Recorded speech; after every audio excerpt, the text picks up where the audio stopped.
Hello, and welcome back to Zenin Fanfics. Today we're starting an exciting new series. What if Deku had tattoo Quirk? If you enjoy this video, please like and subscribe for more content.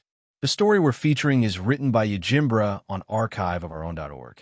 You can find all the relevant links in the description, so be sure to check out the author's profile and say hello. Now let's dive into the story. Alright, he placed the cold, wet patch of paper onto his skin and pressed in there tightly for a few seconds. It was something he had done hundreds of times, an act that he had perfected so much that he could do it flawlessly 10,000 times without a single slip-up. He peeled off the paper and examined his handiwork. You can do this. A small caricature of All Might rested on his arm for a few moments before it began to move around, still flexing and smiling like nothing was wrong in the world. A few seconds later, a small fiery endeavor head appeared and began to breathe fire at it. For once, would you two not? Izuku asked his Quirk. It happened every time he applied the cheap sticker tattoos he could pick up from the toy store for a yen. Endeavor would always try to start a fight with All Might, and the other pro heroes wouldn't help. Whoa, another you? Applicant said. Another person that had come to the bathroom to prepare themselves for the practical exam. He had spiked red hair and just as red eyes, and had punched himself in the face the moment he walked into the bathroom. That's pretty wild, dude. Is that your Quirk? Yeah. Izuku nodded and gave a light smile.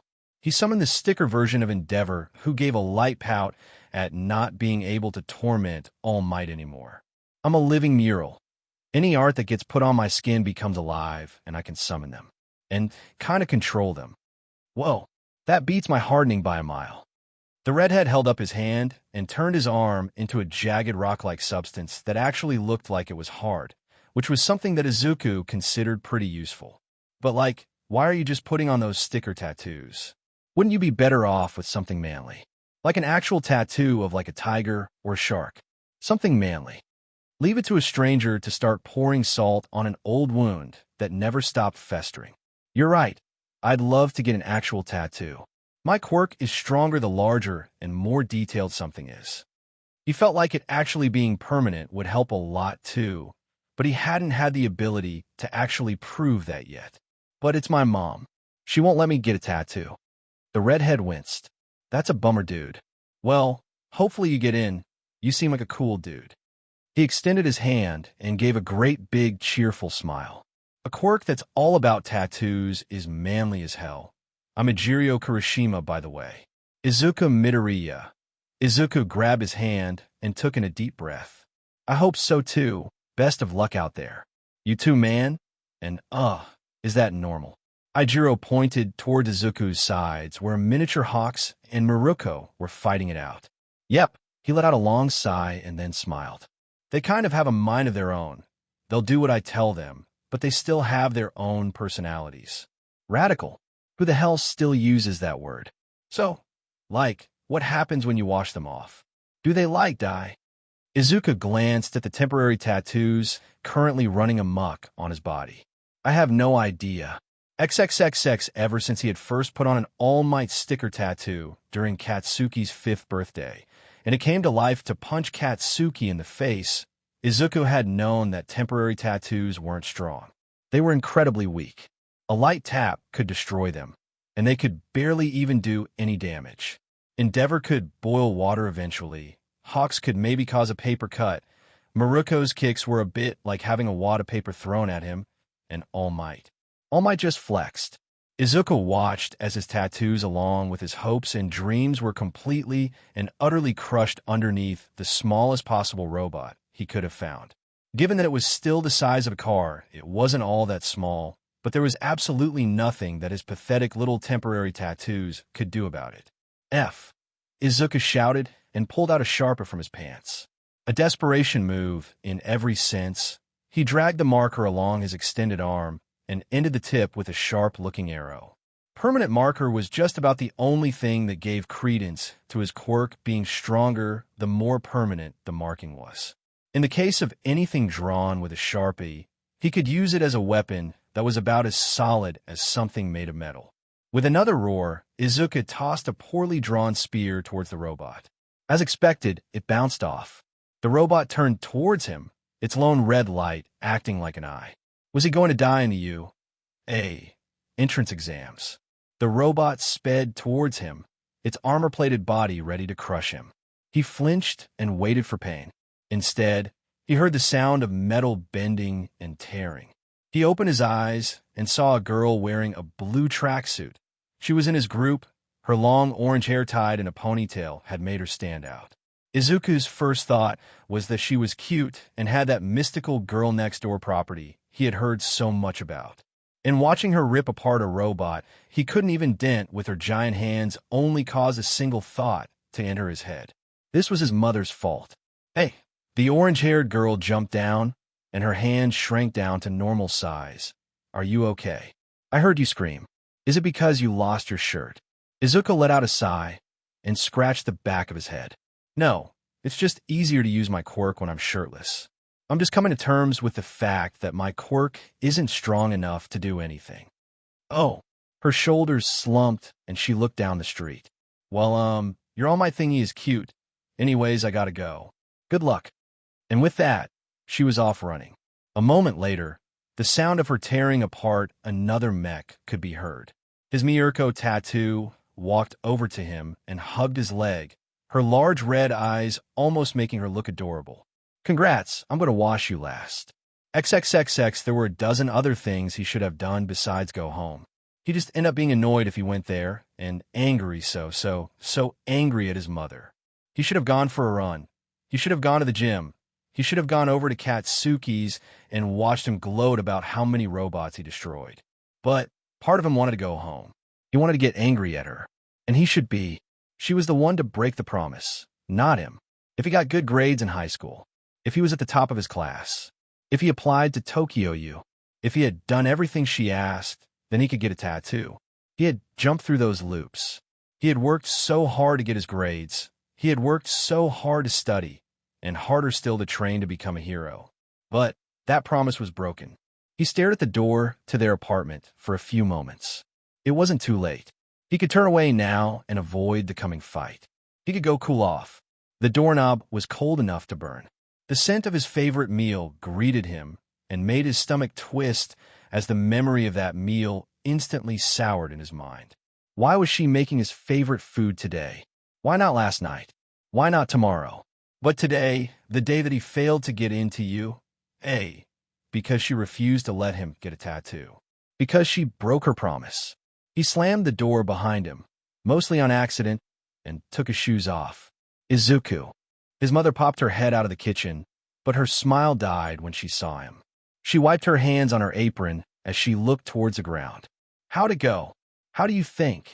He plopped his shoes off and tried not to yell at her, tried not to blame this all on her. He could understand her not wanting him to get a tattoo at his age. He knew that the laws made it so that minors were prohibited from getting a tattoo, but there were exceptions. He just needed his mother's permission. It was for his quirk. That you tried your hardest. She met his eyes again and gave him a big smile. Tried his hardest. How could he try his hardest when he wasn't allowed to use his quirk? He had to use a Sharpie to draw the equivalent of a sharp stick on his arm to get any real results. The stupid sticker tattoos he had were worthless. How the F could he try his hardest when she broke her promise? Izuku took in a deep breath and walked past her, his entire body tensing as he ground his teeth. He missed not being so angry all the time. But every single time he saw his mother, he couldn't help but feel betrayed and manipulated. That's why she was cooking his favorite meal. To calm him down, a letter came. She reached in her pocket and pulled out a white envelope. A big red U was stamped onto the front. Tokyo U, the school she wanted him to go to. It's for you. I thought you could use a bit of good news. It was still sealed. At least she still respected his privacy. He nearly tore it from her hands and ripped the envelope open. The fact that this was an acceptance letter to one of the top colleges in Tokyo did absolutely nothing to cheer him up. He shoved the letter back into her hand. Congratulations. I got accepted to your school. He tried to walk away, tried to get back to his room where he could lock the door and brood in peace. But she spoke up. Izuku. She stomped her foot and flailed the letter at him. This is a big deal. You'll be able to go to college, get a good job, a good, safe job, and I don't want a good, safe job. He spun on his heel and towered over her. I don't want to be whatever it is that you want me to be. I want to be a hero. And to do that, all I needed was a tattoo. That's all. It could have been on my back. It could have been on my legs. It could have been hidden so that it could only be seen when I was doing hero work. But because you broke our promise, I couldn't get one. You're the reason why I failed to get into you. And I'm the reason why I got into Tokyo U. She started to cry. It wasn't the first time he had made her cry. It wouldn't be the last. He turned, taking a few steps away from her and towards his room. All you had to do was support me. Izuku. He could hear the sound of her breaking down once again. He found himself with zero sympathy for her. He tried to understand her. He tried to make sure that she understood him. He was clear with his intentions. She was not. She made zero effort to actually understand him. Hell, she went out of her way to misunderstand him. The dinner he ate that night was cold. XXXX Izuku. A light knock came from his door. A pounding lack of sleep roared through his mind, and a flash of anger greeted him when he pushed it away. He spent so much time last night just being angry. His sketchbook was filled with designs for his tattoos he'd get the moment he could. His artistic skill was lacking, which was why he just had rough drafts of what he wanted. He had a plan to get a tattoo, with or without his mother's permission. Once he was 18, he'd be able to travel on his own, and then he could get a tattoo whenever he wanted, which was right now. That was 5 months to save up for a ticket and the cost of the tattoo. A decent part-time job would help. I wanted to wait for this weekend so we could go shopping together, but she trailed off. She always trailed off when she wanted him to feel guilty over something. I left some money in front of your door. Please use it to buy school supplies and some new clothes. You've earned it. And another pause. I love you. He heard his mother shuffle away, and then a few minutes later the apartment door closed. Izuku rushed towards the door and found the Tokyo U envelope just sitting on the ground, bulging with a healthy amount of cash. It wasn't enough for a ticket, and even if he did just keep it, she'd probably ask to see what he'd bought. He might be able to save some of it, though. It was a start, but he might be able to convince someone to give him a tattoo with this money. Look, kid. The slender woman with dark red hair and amber-colored eyes scratched the back of her head as she looked at him. This was the 5th tattoo shop that he had been to today, and it was the 5th one that was about to turn him down. I get your sob story right, but that's just all the more reason why I gotta say it's a no-go. Izuku let his hand slide off the counter. The money his mother had given him for new clothes was burning a hole in his pocket like no tomorrow. He should have known that every single place would have refused him, and it wasn't like he'd be able to get a tattoo today, since he'd have to make an appointment first. Besides, what was the point? He couldn't unfail the entrance exam. The woman continued, flipping her hand around and exposing the appealing tattoo of a female samurai on her arm that had drawn Izuku in. I'm sure that every single artist would love to work on you. What makes you say that? He looked around the room for a moment. It was clean, as the classification of tattoos being a medical procedure made the few parlors in Tokyo as clean as a hospital. Numerous photos of tattoos decorated the room, and an entire binder of designs sat ready for people to browse through. The woman snorted and laughed. Are you kidding, kid? Do you have any idea how many tattoo artists would love to watch their artwork come to life? SHD, just thinking about it gets me all kinds of fired up. I'd pour my heart and soul into that piece. She stretched her arms wide and spun on her stool. Every single one of these would look like amateur hour. With her tattooed back towards him, he could see the intricate workings of something amazing on her back. Her arms fell, and she let out a low and annoyed hiss. But that's part of the problem, yeah. I put my best work on you, and you start trying to be a hero, and people are going to start asking where you got it. That leads them back to me, and then I lose my license. Bitterness and disappointment did not make for a good mood. A flash of anger tore through him and made the fact that he hadn't eaten yet send a wave of weakness over him. He nearly stumbled but stood strong. Oh, well, what if I had my mother's permission? I'd consider it, but even with a parent's permission, it's still illegal, you know? But maybe it'd be fine if you became a hero. She waved her hand and then grabbed one of her cards. But legit, when you turn 20, show up and I'll give you the biggest deal of the century. Izuku took her card and looked at it for a few moments. There was no way he was going to hold on to this for 2 whole years. Thanks, but do you really not know anyone that would at least be willing to talk?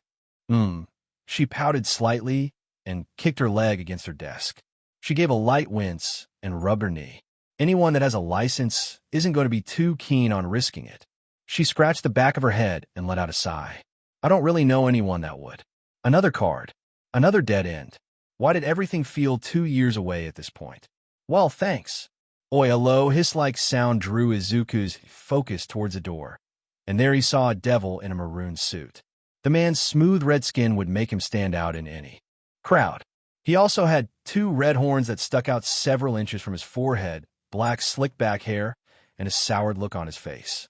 He looked like a real demon. When it comes to quirks, there was a wide range for what humans could look like. Izuku's homeroom teacher was basically a polar bear, but still, this guy just looked terrifying. He had an aura that choked the air with fear. Oi! The red-skinned man walked forward, hands in his pockets, shoulders slumped forward, and his lower jaw protruding ever so slightly due to the 2 tusk-like teeth. Oi, oi, oi. That was at least 3 too many ois. Izuku took a step back and watched the man for a few seconds. A few of the buttons on his dress shirt were undone, showing off the ink on his chest. A customer. Oh, the woman behind the counter stood back ever so slightly. Can I help you with anything? The red-skinned man placed both hands onto the desk and took in a deep breath. His voice was like the crackling of coals in the middle of a summer campfire. Maybe. You the artist? Yes. The woman sounded very unsure about her profession. Good. Now, then, I have a very important question to ask. The red-skinned man's broad shoulders rose as he took in a deep breath. What inspires you? Like for tattoos and SHD hell, art in general. The red-skinned man placed a fist down onto the table. It almost looked like a beast was trying to be a man with how aggressive he was acting. Like, what do you do when you've lost that inspiration in SHD? What gets you excited to do what you do? It's my job. The woman let out a low breath, visibly relaxing for a few seconds. Most of the time, the customer knows what they want, and I just draw that. It doesn't really require inspiration. Okay, but what if that doesn't work? What then? She shrugged. I take a vacation. Bah, none of that SHT's good. The red-skinned man pushed off the counter and waved his hand. He rolled his shoulders and gave a short nod. Thanks for your time. Despite the brief hint of relief Izuku felt when the man walked out of the building, Izuku found himself stumbling forward. His voice was caught in his throat for just a moment, and the fatigue from skipping lunch was catching up to him, but still he pressed forward. Hey! He shouted louder than he intended. Wait! Hey! The red-skinned man glared at him. What you want, Green Bean? I've been looking for someone to give me a tattoo all day, but I'm underaged. Why the F should I care? The red-skinned man walked towards him again. He wasn't exactly looming over Izuku, but he was still more than a few inches taller than Izuku's own 5 feet 8 inches. She can't even ink other members. This ain't no charity case. No, wait, you're not understanding. Izuku held up his hand like he was trying to push the man back. It's my quirk. A single bushy black eyebrow told Izuku to get to the point. My quirk, it makes stuff drawn on me come to life. That's why the growl of his stomach ended his sentence. The red-skinned man pointed toward a nearby ramen shop. You want to talk about it over some ramen? XXXX. So you mean to tell me that the red-skinned man picked up the large bowl of ramen and began slurping like he had come crawling out of some anime, only without the mess. When he placed the bowl down, there was a noodle that had gotten wrapped around one of his tusks, which he quickly slurped up. You tried to be a hero but couldn't cause you didn't have a tattoo, and that you couldn't get a tattoo because of the strict laws and a strict mother. That's bullshit. They still haven't introduced themselves yet, despite the red-skinned man having polished off nearly 2 bowls of ramen already. Wait, was he going to have to pay for this? Izuku said with a smile, and looked at his own nearly finished bowl of ramen. Izuku Midoriya. The red-skinned man's eyes went wide for a moment. Yeah. Izuku raised an eyebrow in response. It wasn't every day that someone reacted to his last name like that. The red-skinned man shook his head and rolled his shoulders. It's nothing. Anyways, I'm Tanaka Yamato. Nice to meet you. Tanaka grunted and leaned forward onto the table, signaling for another bowl of ramen. I do just have to ask, though, why do you still want a tattoo? I mean, a place like you isn't going to give you a retest or anything, right? So, why not just wait? Because Izuku bit his lip. Tanaka had a point. Why did he feel so desperate to get a tattoo right now? Was it because he felt like he was owed one? Was he just frustrated that he failed? Why? Because he repeated and stared at the ceramic bowl that had just been placed in front of Tanaka. He clenched his fist and then sighed. I don't know. I guess. I just want to know if I could have made it. You want to test your limits? I can dig it. Tanaka began to devour his third bowl of ramen with some loud, slurping action. That's what I do every chance I get. But another question. The bowl was half empty when it was placed down, and Tanaka gave Izuku a glare that on anyone else would have looked like a pout. But on Tanaka, it looked like Izuku was half a syllable away from losing a limb. How does this help me? Izuku felt his voice crack just by drawing in a breath. Well, everywhere I've gone, they all talked about how much they wanted to tattoo me. That the idea of seeing their work come to life was an inspiration. So, I don't know. Maybe it'd be the same for whoever it is you're trying to help. Tanaka leaned back in his seat and crossed his arms, his yellow eyes closing while he stroked his chin. I'm not the artsy type, so I really wouldn't know how this inspiration stuff works, but I've been trying to get her inspired for a while now. I got her a computer, a bunch of paint stuff, and even a giant brush, but all she uses that for is whacking me upside the head. So far, nothing's really worked. Izuku hummed and nodded along to what Tanaka was saying. Can I ask about her? Who? The girl you're trying to inspire. Oh, right, my little sister. Ori. Tanaka leaned forward with a great big smile on his face. She's the best tattoo artist in all of Japan. It's her quirk or something. I'm not 100% sure about what's going on with everything she does, but she's unlike any other artist out there. Here, let me show you. He undid a few more buttons of his dress shirt and revealed a tattoo he had on his chest. Rich, vibrant colors, exquisite details, and a powerful design made the dragon on Tanaka's chest look like it wasn't a tattoo, but a painting or a still frame from a high-budget anime. That tattoo was everything Izuku had ever wanted, something that looked powerful, that looked solid, that looked like it was already alive. He could picture the dragon curling around his arm, a faint, almost unnoticeable sensation as it roamed around his skin, an appealing sensation as the dragon launched from his arm attacking some unnamed foe. That's amazing, right? She's so talented. She's inked most of the other guys too, but she put her best work on me, even if my skin isn't exactly easy to work with. Apparently, the dragon is supposed to protect me or something. Tanaka shrugged and buttoned up his shirt once again. There's a big one on my back too. It's an Oni mask. Tanaka gestured towards his face and gave a toothy smile. Not that I need a mask, am I right? If it helps, you're the nicest Oni I've ever met. Izuku gave a small shrug. Tanaka let out a short laugh and slapped his knee. Have you even met another Oni? Nope, but I had a crush on a Tanuki before. Another fit of laughter escaped Tanaka. All right, Izuku. I think you might just be worth a shot. What do you say? Want to come with me and see if my sister will ink you? The answer is obvious.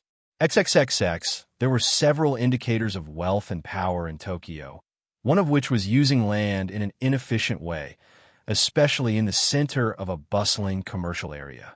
There were few things as inefficient as a traditional Japanese compound, complete with its own patch of forest woven into the concrete jungle that surrounded it. A large high fence that could almost be called a castle wall surrounded much of the compound, with a few buildings reaching 2 or more stories in height. It felt like that time his class went on a field trip to Edo Castle. Only there was one big difference. The people. A thrumming sense of nausea overtook him as he had followed Tanaka halfway across Tokyo into the heart of the Amaji district. The more he looked at Tanaka, the less he looked like a demon, and the more Izuku could see him for what he really was, Yakuza. When Izuku was still little, All Might and the police led what might have been a purging of the former kings of the underworld. After being designated as villains, many Yakuza groups fell, Others simply vanished. There were still a few groups rumored to have survived, closely watched by the police, and treated as something of a historic artifact. All right, Izuku. Tanaka placed a red hand on Izuku's shoulder and nodded towards the gate, which had two men standing guard in front of it. They were dressed similarly to Tanaka, and even had some of his gruff disposition. Ori's in there. Just do me a favor and keep your head down and try not to look too many people in the eye. And if anyone gives you SHD, you tell them you're my guest. Oh, good. So you're a higher up. Nah, I'm just the muscle, but they'll still respect me if I say you're for Ori. Why was Ori sounding more and more like some horrific beast he was about to be sacrificed to? Izuku nodded and swallowed his fears.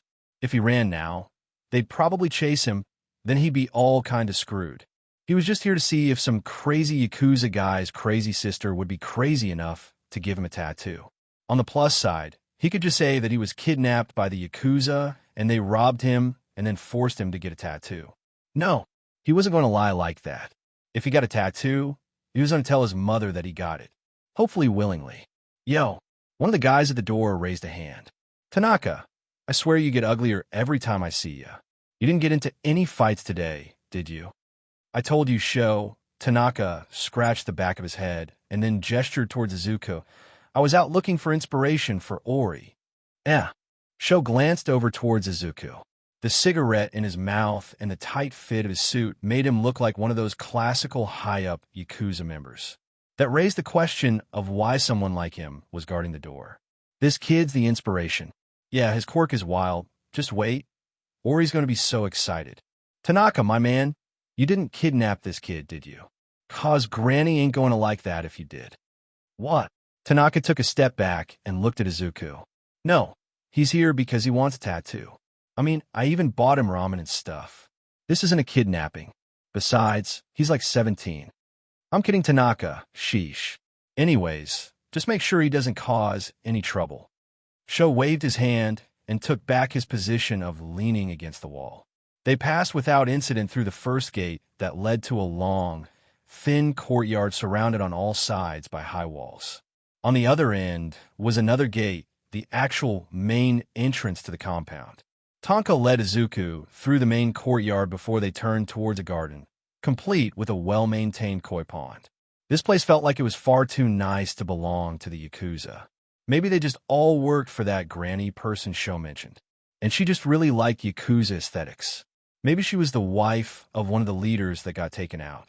There were so many questions buzzing through Izuku's head, and answers seemed far too dangerous to get. They arrived at a small house, separate from a main building, but larger than his mother's apartment.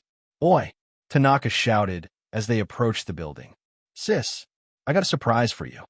The sound of bottles banging and a few curse words echoed from inside the building before the front door opened. What the hell do you want, dumbass? Of all the things Izuku had been expecting Ori to be, attractive was not on the list. With the exception of her pale horns, there was very little that made Izuku believe that Ori was related to Tanaka.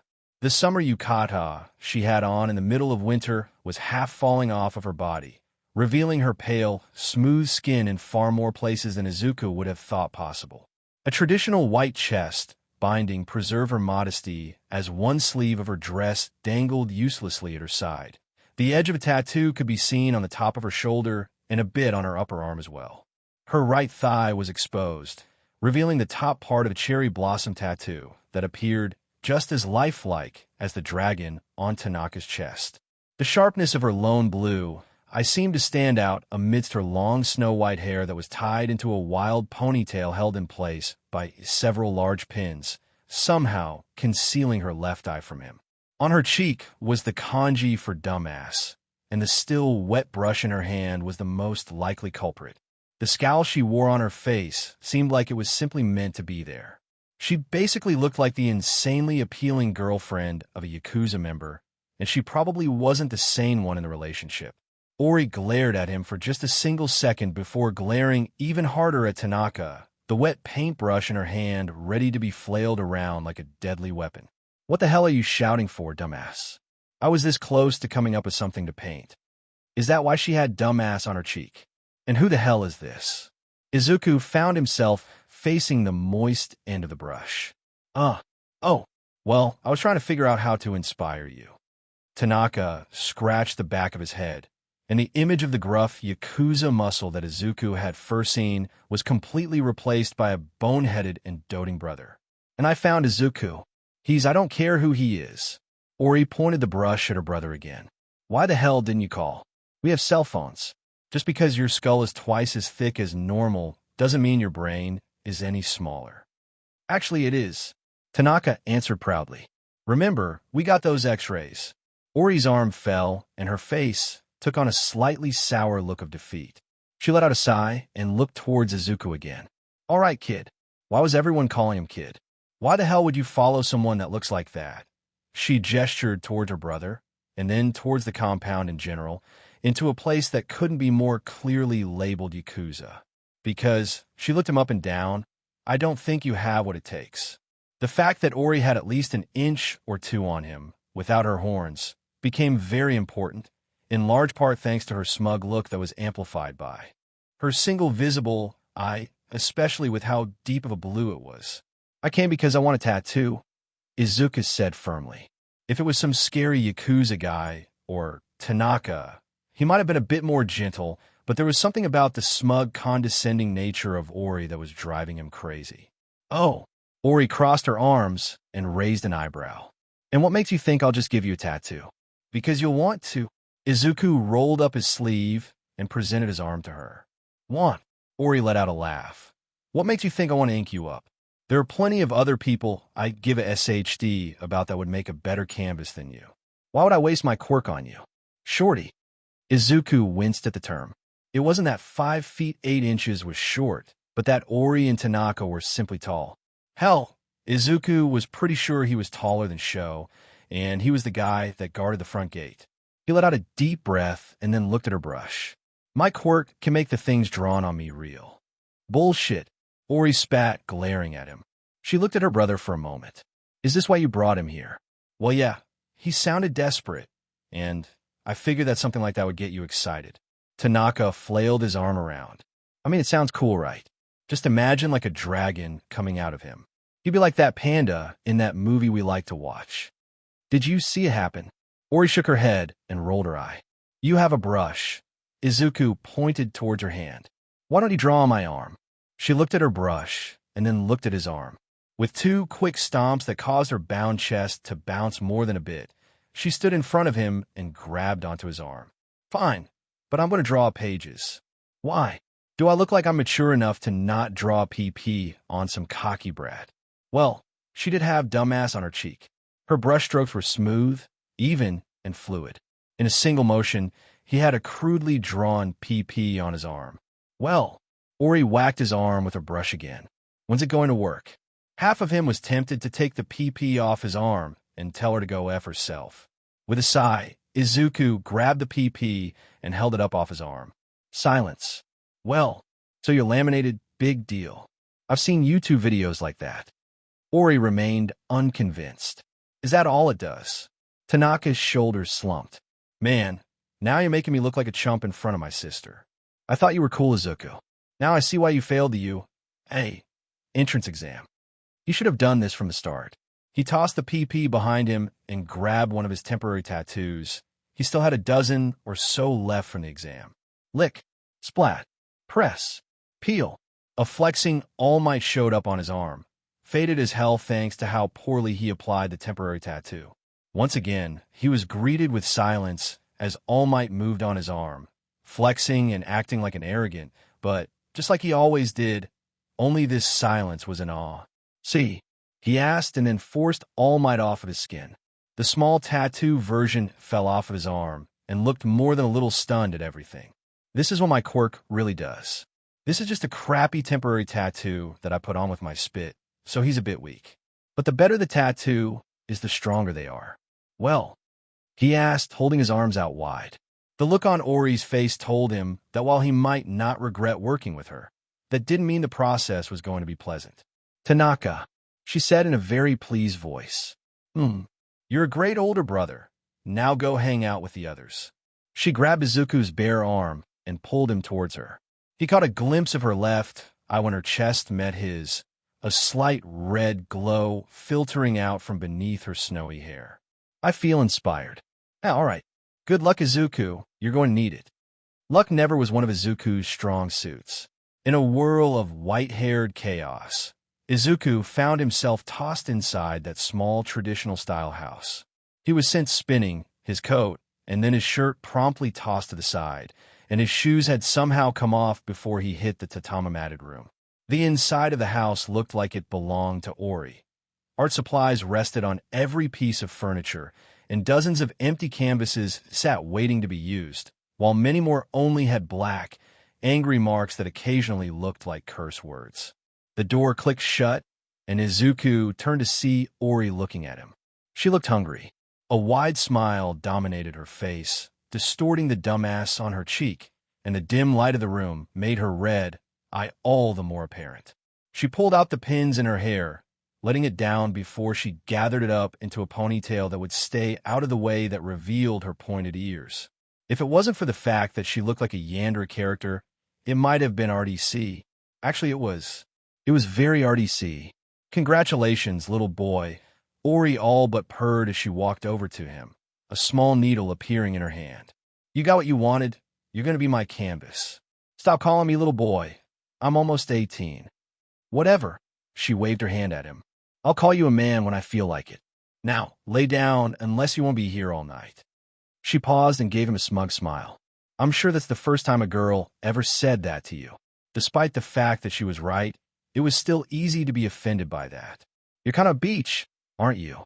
She shrugged again and walked over to the wall, where she flipped the light SWCH off, bathing the room in only what little natural light came from outside. You'll be calling me worse soon enough, but once we're done, you'll be thanking me. Why? Because when I use my quirk on someone, several things happen. The glow of her red eye lit up her face and dominated the darkening room as the sun began to set outside. You see, normally it's more painful than a regular tattoo, and the more detail I put into the tattoo, the more painful it is, but it's also brighter, and the boon is greater. Boon?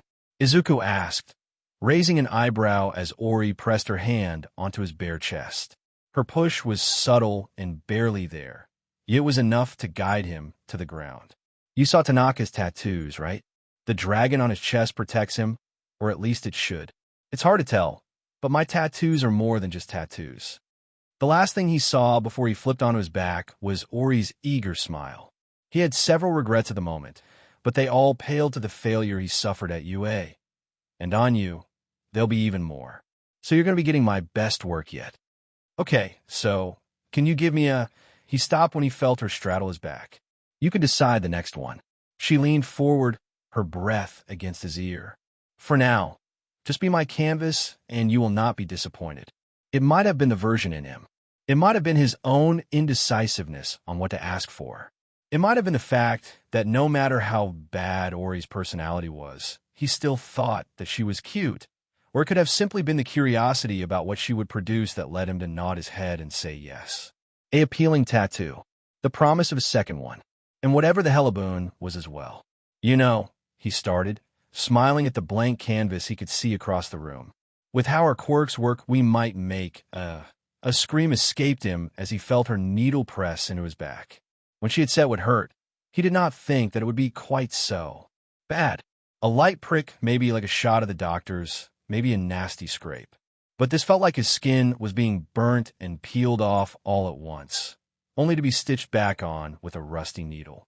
The pain came and went like waves, giving him just enough time to come back to reality before he succumbed to the pain once again.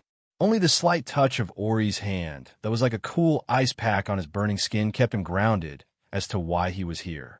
He was going to get a tattoo. His first tattoo. He would bear through this pain and prove to himself that his quirk was amazing. Still, it felt like it was taking forever. Oh, he heard Ori and felt her pause for a moment. Well, hello there. Can you move your head just a bit? Izuku tried to move his head but found Ori held it tight. Not you, your tattoo. She could talk to his tattoo. It was already moving. He wanted to see it. Thank you, she said sweetly, and the pain resumed. He no longer screamed with the pain, but that didn't mean he could speak either, At some point, he had been given a leather belt to bite into to help with the pain. He wasn't sure if it did. Pain and time blurred into one existence of pure suffering that seemed inescapable.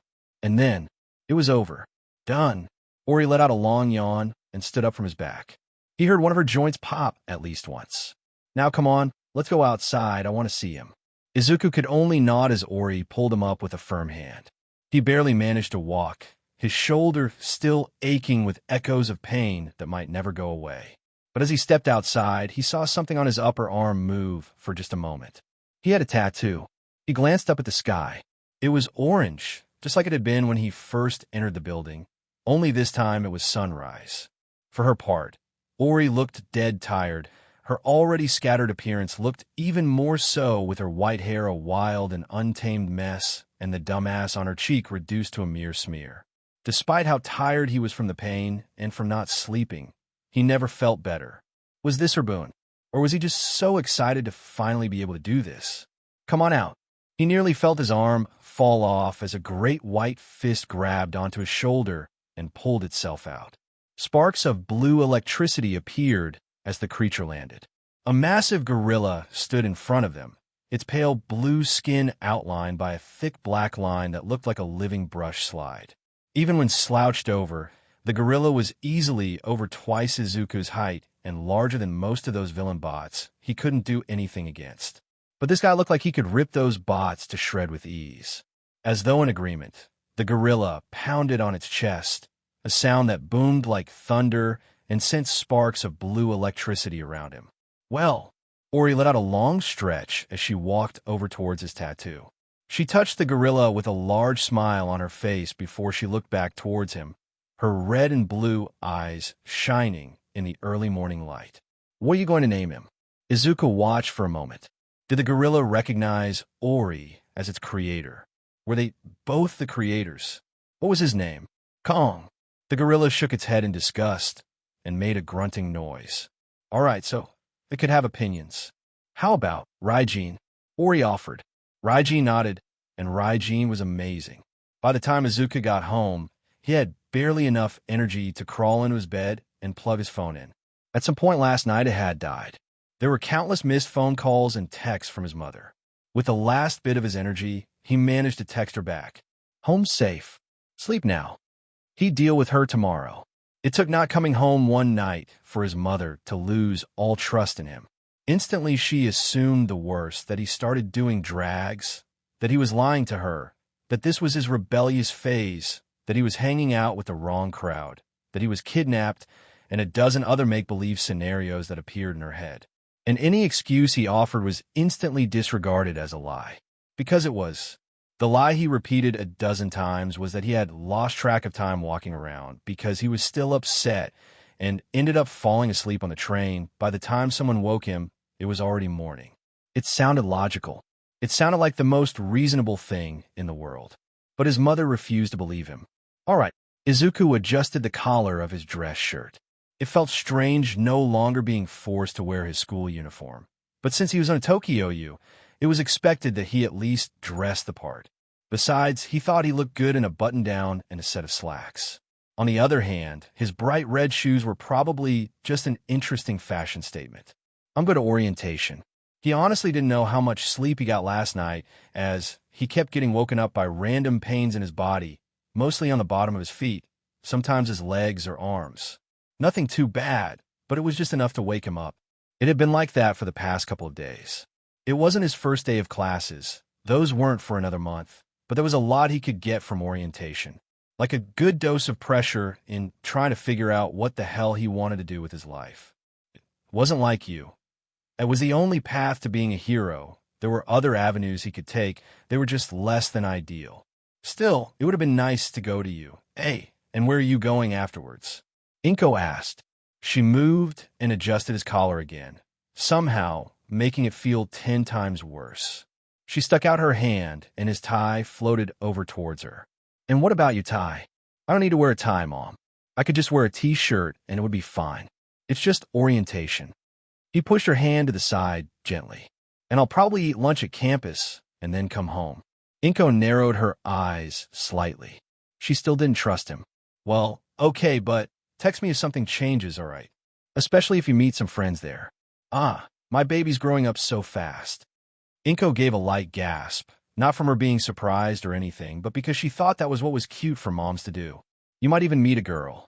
Izuku rolled his eyes and let out a sigh. That's not going to happen, Mom. Now can I go? Yes, and remember to text me where you are. Inko held up his phone and handed it to him. Please. Izuku sighed. I'll try.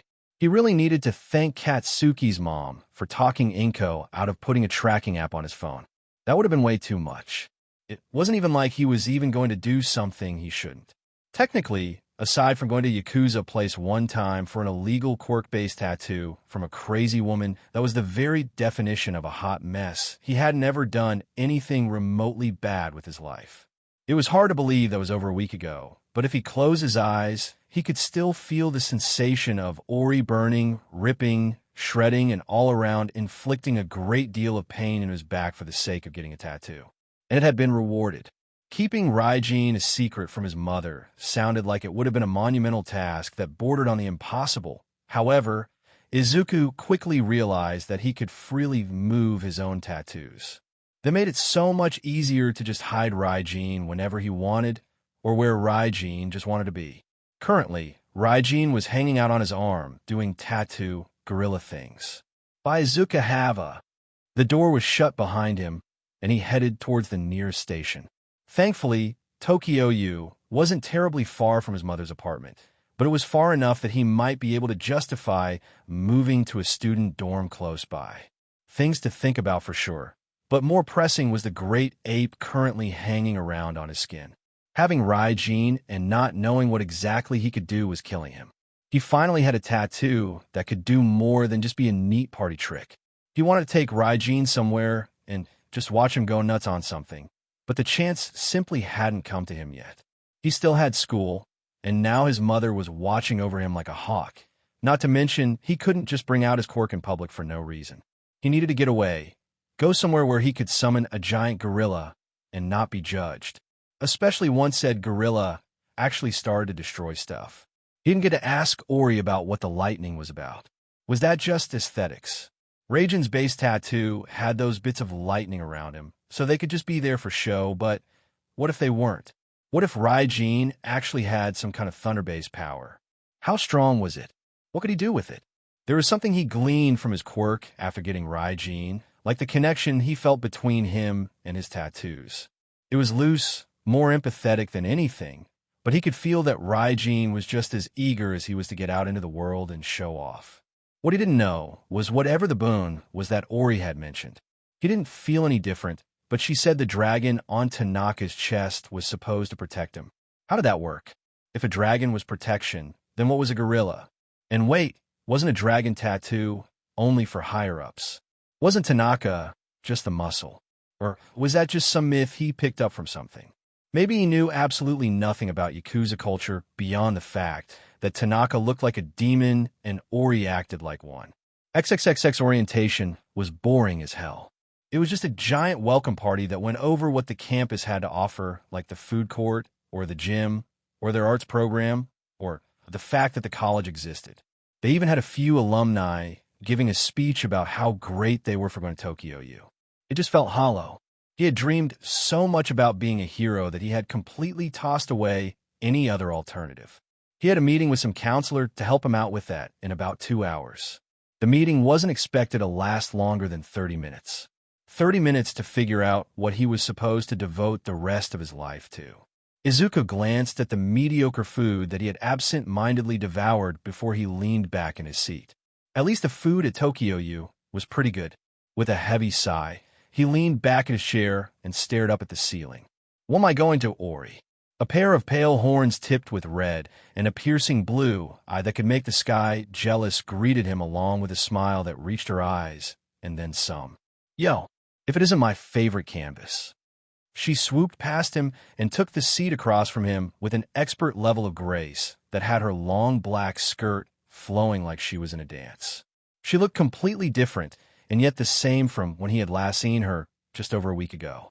Her long, snow-white hair was straight and loose, with some of it falling around her horn to cover her red eye again, and part of her smile. She had on a loose white blouse with only the top button undone, and a black vest that hugged her curves tight. Her long black skirt was slanted to one side, showing off just a bit of her long tan boots. You look like you're trying to be a pirate on Casual Friday. Izuku tried not to get caught too off guard by her smile. He could still feel the pain of her quirk. Huh, you're the first one to get that. Ori clapped her hands and put one boot up on the table. Check out these new boots I got. I think they just scream, Yar. Give me your butt. Yeah, they do. Izuku blinked and then shook his head. Wait, what are you doing here? What do you think? She shot her arms out wide and gave a big grin. I'm a student here, art major. Or at least I was, haven't actually taken an art class in a while, but I am next semester. In the meantime, I hang out and eat the food. What about you? What's your major? Izuku just shrugged. Ori snorted and took a bite of her food and hummed before she pointed her finger towards him with a snap. Mood. But hey, you'll find something. Worst case scenario, you go like business or something. I don't know, you seem smart, but not like computer smart. I think it's the freckles. My mom wants me to be a doctor. Everybody's mom wants their kid to be a doctor. Ori snorted and waved her hand like it wasn't any big deal. She leaned forward, one elbow on the table as she rested her cheek on her palm. He could nearly see the glow of her red eye as her smile grew again. But enough of the boring stuff. Have you let Raijin out? How is he? I haven't had a chance to let him out, but I guess he's fine. I think he might be a bit bored. Izuku shrugged and then tapped on the table lightly. I remember you mentioning something about a bone. What's with that? Oh, she stopped smiling and waved her hand like it was no big deal. She moved her hair for a moment and flashed a red eye at him. I mean, apparently the tattoos I make with my quirk are more than just tattoos. I told you about my brother's Dragonite. How it protects him. Yeah, you mentioned that. Izuku leaned forward a bit and then glanced around the food court. Honestly, he had no idea how much of this he should be talking about in public. But how? No idea. I should have used a better example. She tapped on her chin and then nodded. Oh, right, you saw it right.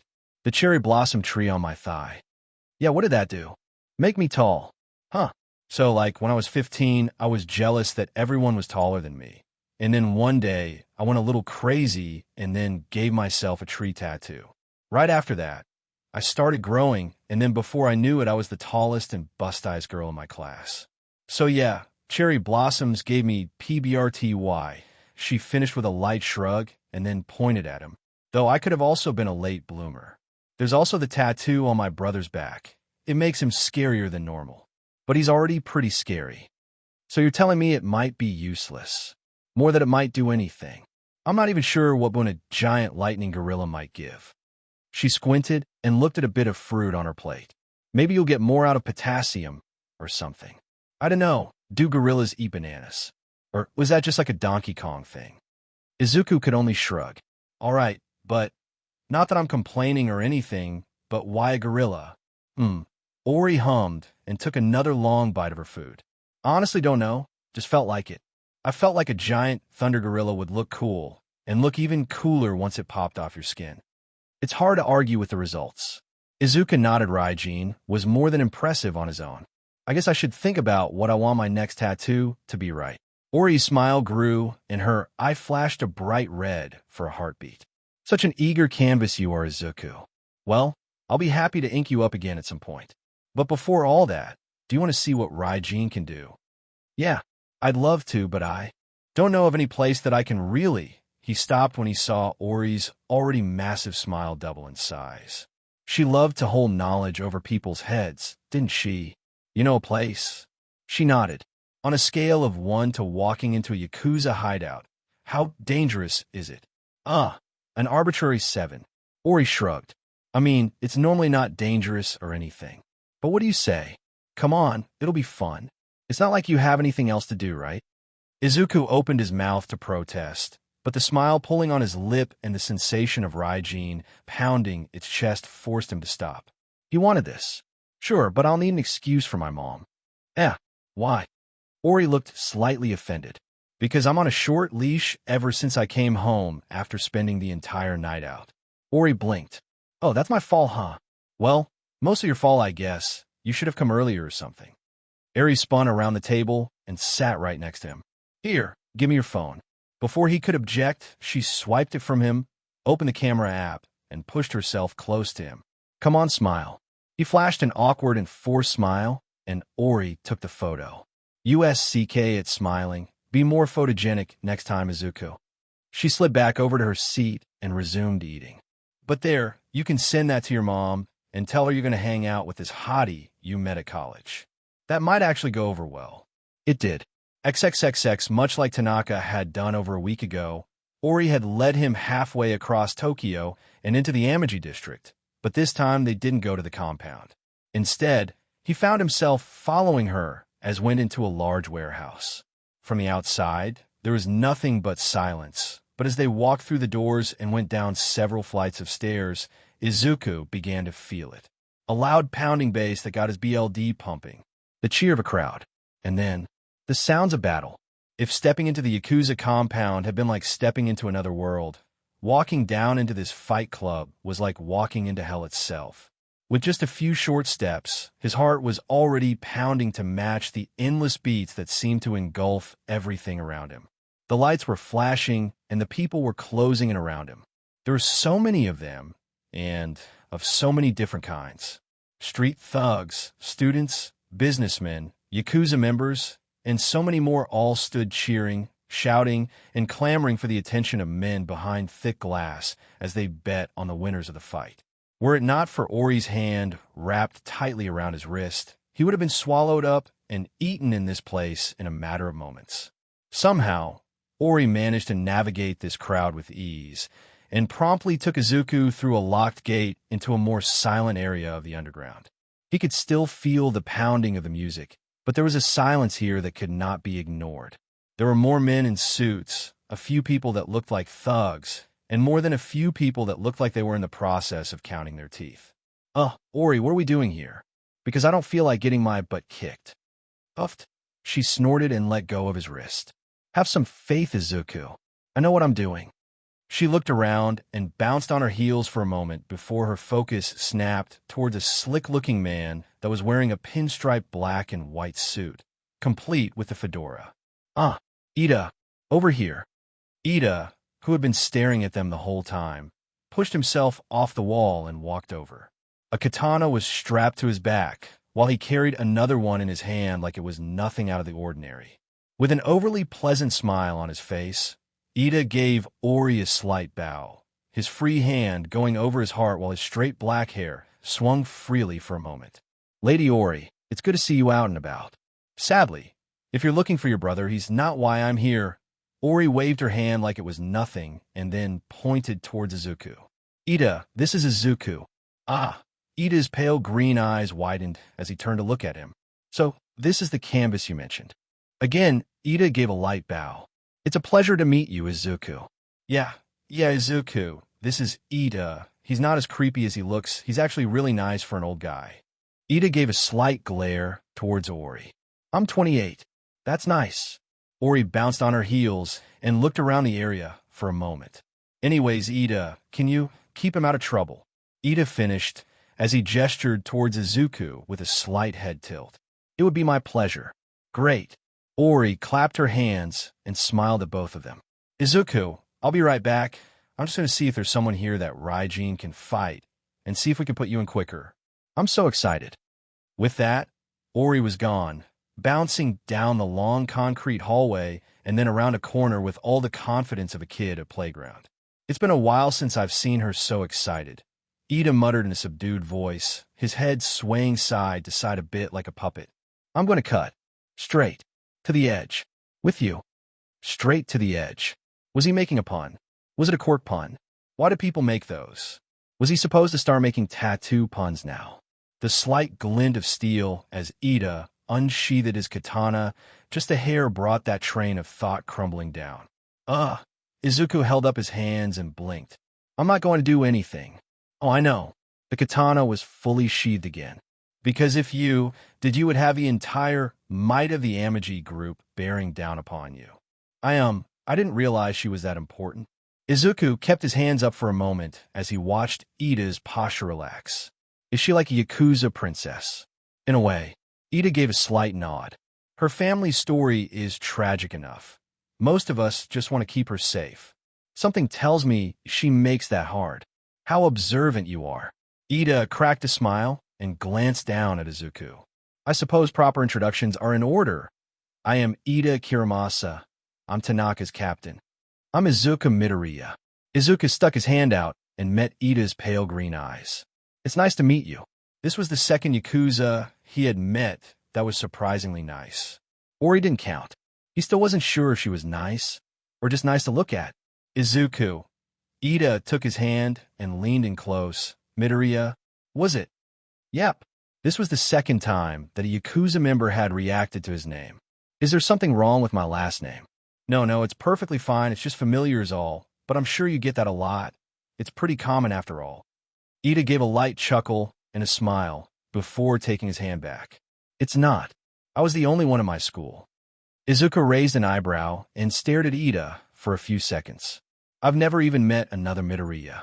They're more common in Osaka, but that is neither here nor... Ida paused for a moment and shrugged. Actually, I suppose it is there, but most certainly not here. Oh, I'm okay. Izuku glanced around and caught a few more glances of the would-be competitors. He really didn't know what to make of some of them. How many were Yakuza? How many were fighters? How many were both? And where was Ori? Hey, Ida, can I ask you a question? Ida raised a very straight eyebrow and nodded slowly. I'll make my answer as straight forward as possible for you. More straight puns. What caused Ori to lose her inspiration? Tragedy. Ida's smile faded, and he took off his hat for a moment. You might be too young to remember it, but do you recall the great crusade that All Might and the police led against Yakuza that were being designated as villain groups? Izuku nodded. I've heard about it. It happened when I was really little. That's when those three lost their father. 3. Ida gave a slow nod and covered his face with his hat for a moment. I'm sorry, Izuku, but that is not something I have the strength to speak of. And please. A tear slid down Ida's cheek. Do not trouble Ori with your curiosity on this. Izuku swallowed and looked at his feet. Tragedy, huh? And not just once. Ori lost her father around the same time that he did.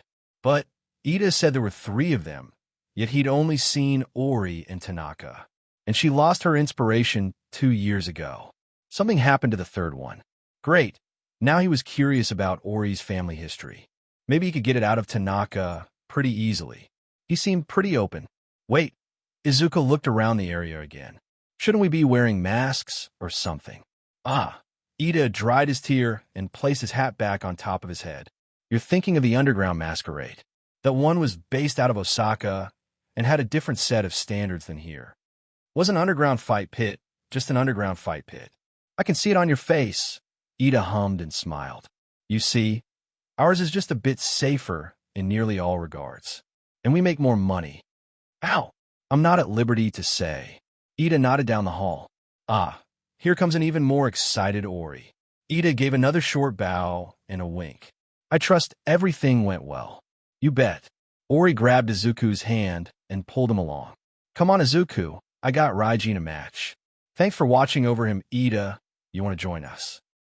Tempting though that may be, I'm afraid I'm needed elsewhere. Best of luck to you too. Ida gave a short bow and slunk back into the shadows. Wait. Izuku stumbled for a second as Ori came to a dead stop just to look at him. Just Raijin, not me. Puffed. Please, you don't look like you can actually fight. She gave a laugh and pushed some of her hair back out of the way, revealing her glowing red eye. There's no way I'd risk scarring up my favorite canvas. She gave him a hungry look that really did a great job of making him feel like a piece of meat, or in this case, a hunk of skin. Besides, Raijin qualifies for the heavyweight fights. Heavy? All right, folks. A raspy female voice called out over the speakers. We got a special treat for you tonight. A true heavyweight bout. The cheers flooded over the silence that had once been so prevalent behind the arena. The pounding music stopped, and a rumbling took its place. Come on. Ori jumped and grabbed his hand again. This is going to be amazing. Tonight, the champion has returned. For the twisted minds of that pink-haired brother and sister duo. The mechanical menace, the unstoppable bot. They arrived at the top floor of the fighting arena. Lights, wires, and cameras were scattered around the place, and a few more Yakuza guards could be seen up here.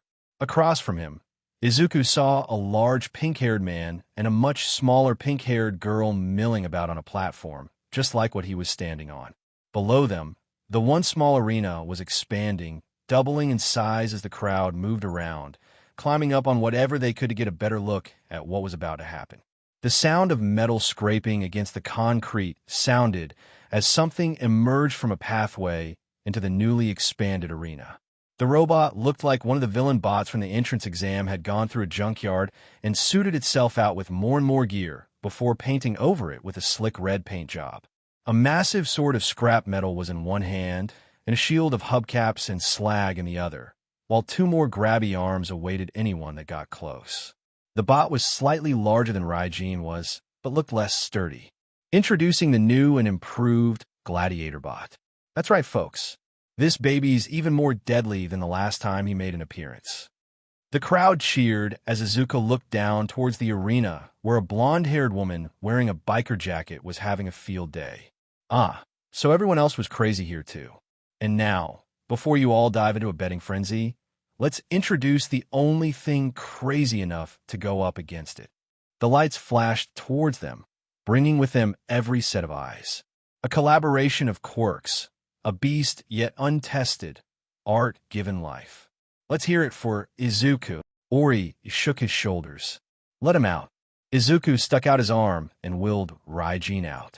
He felt the great ape swing into action, its hand pressing on Izuku's arm before his sleeve exploded. Raijin flew through the air, a powerful roar escaping him before he landed with enough force to shake the area. Raijin. The crowd roared, and more than a few whistled. The thunderous ape made not of flesh and bone, but ink and lightning. Now then, get ready to place your bets, because this showdown is set to get started at any moment. On the display, a countdown began as the lights outside of the arena began to fade. Izuku looked at what remained of his sleeve. He probably should have taken off, or at least rolled it up so Raijin wouldn't destroy it. Was there something wrong with leaving from the palm of his hand? Or did that monkey just want to show off? Ori was speechless, her glowing red eye quickly becoming brighter as the lights around them went out one by one, until only the arena light remained, highlighting Gladiator Bot and Raijin. For a few brief moments, it felt like it might be the cover of some B-list action movie with bad CGI, but the roar of the crowd affirmed the reality of the situation. 3, 2, 1, fight!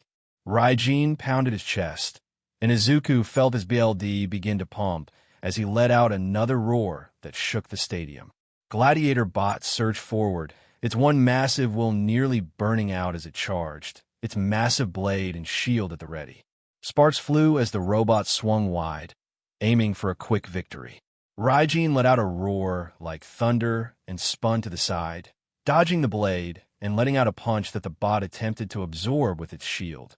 The shield buckled, bent, and warped as a pulse of sparks shot through the bot's arm. With another roar, Raijin leapt towards the sword and brought both fists down onto the broad side of the blade and shattered it.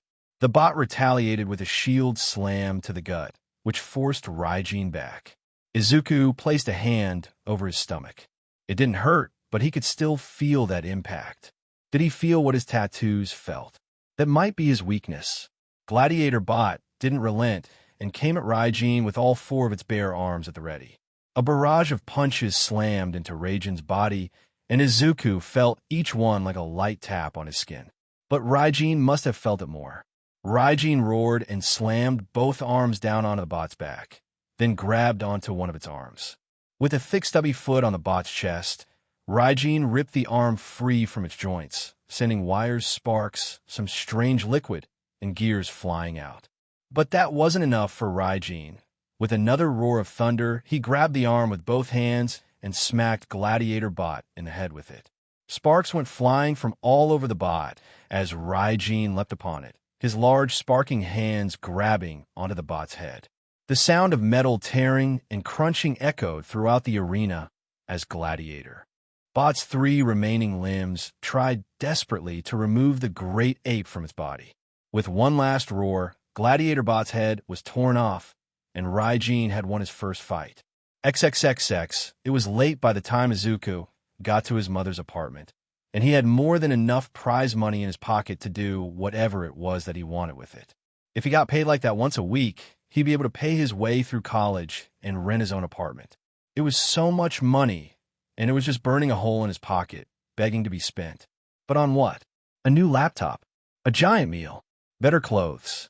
There were so many things he could spend the cash on, but so few things he actually wanted to buy. Maybe he should just start saving it for something.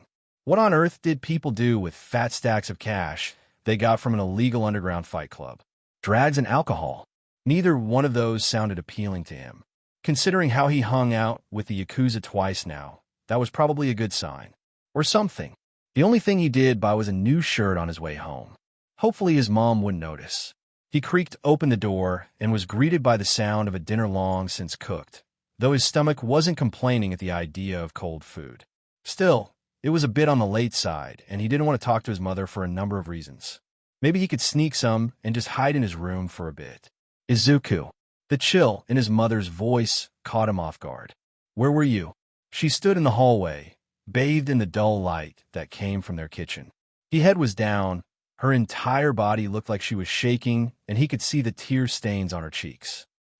He scratched the back of his head. He almost couldn't look her in the eye, but he did. He glared at her, challenging her. I went to the movies with Ori.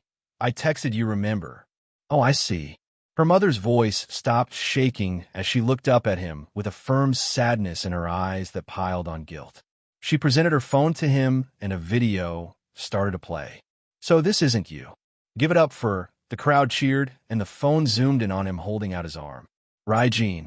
Inko pressed pause as the camera zoomed in on Izuku's face. Same pants. Same shoes. Same him. Same Ori. Different shirt. No use denying it. How'd you get that? That doesn't matter. She stomped her foot on the ground. Why were you there? Tell me, Izuku. Why were you there? Why were you fighting? Where did that gorilla come from? Why can't you just tell me the truth? You want the truth. He shouted and stomped his foot right back at her. The fake gasp of shock she let out wasn't going to stop him. This is your fault. You didn't let me get a tattoo for my quirk. You're why I failed to get into you, eh? So what did you make me do? He unbuttoned his shirt and willed Raijin to stand on his chest. You made me desperate enough to go to some Yakuza artist and get this done. Mom, meet Raijin. Inko just stared at his chest for a moment. Her body was still and lifeless for a few moments. Tears began to fall down her cheeks again. Her voice was small, but it was loud enough. Get out. He didn't need to be told twice. He tossed his phone into the first river he found. 10 a.m. Izuku stared at the dull red of the alarm clock for a long time. He had been staring at it since it had first turned to 9 an hour ago. But it didn't feel like an hour. He should get up. The hotel he was staying at required people to be out by noon. Not that he had anything to pack. With a dull groan, Izuku sat up in the bed and then immediately flopped down to press his head into his pillow. Everything hurt. He was so tired. He hadn't slept at all last night. He had showered twice, trying to get rid of the itchy uncomfortableness that spread over his entire body. And when that proved fruitless, he spent the rest of the night alternating between crying, screaming into his pillow, turning, and just fuming over what had just happened. This was all her fault. If she hadn't broken her promise, none of this would have happened. But this was fine too. He didn't need her anymore. It wasn't like she supported his dreams. She only offered support for her dreams. Join a sports club. That'll help him in college. Join a gym. Fit students had better job aspects. Get a tattoo so he could become a hero. Lies and broken promises. Anger spiked, and Izuku pushed himself off the mattress. He couldn't lay in bed all day. There were things he needed to do. There was no point going to high school. Finals were over, and he was accepted into Tokyo U. And it wasn't like he had any clubs or friends to really make going back appealing. Besides, if his mother was looking for him, that'd be the second place to look. It was why he didn't bother going to Katsuki's place. Their parents were better friends, and they actually were, so Mitsuki would probably just snitch on him. Standing, Izuku grabbed his clothes and glared out of the hotel room window as he got dressed. He needed to find a place to stay. Something more permanent than a hotel room. But the problem with that was that he was 17, and he'd need to have someone financially back him. Normally, that'd be a parent or proof of employment. Maybe he could talk to the university into not only giving him a dorm late, but also letting him move in early. Money shouldn't be too hard of a problem. He could, in theory, just go to that fight club again and earn some cash using his quirk. But that was illegal, wasn't it?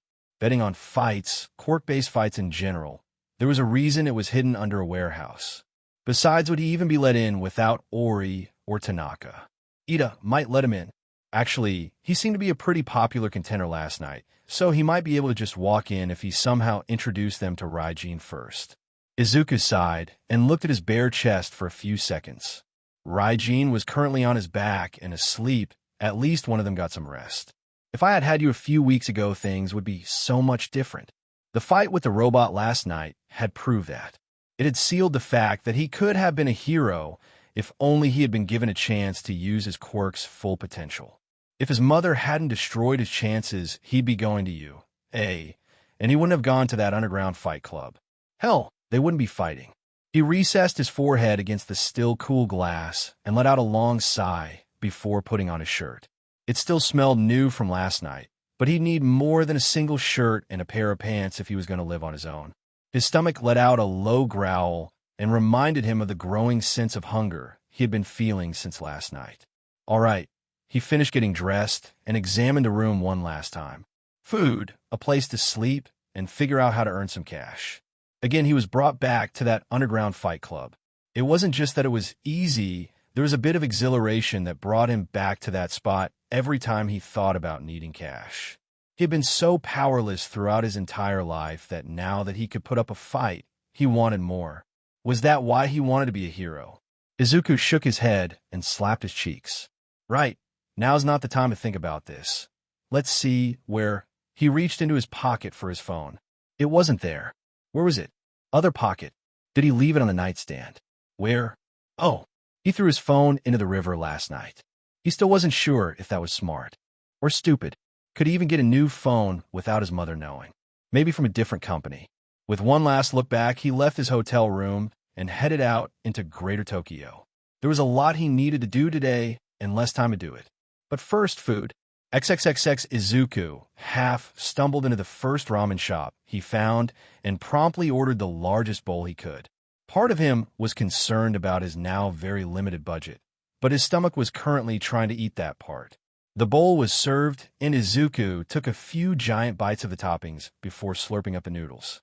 Yo, Izuku! A slightly jovial voice brought a hungry Izuku out of his bowl, just long enough to see a short, orange-haired guy in a suit. He looked familiar. Wait, wasn't this that gate guard for the Yakuza? I've been looking all over for you.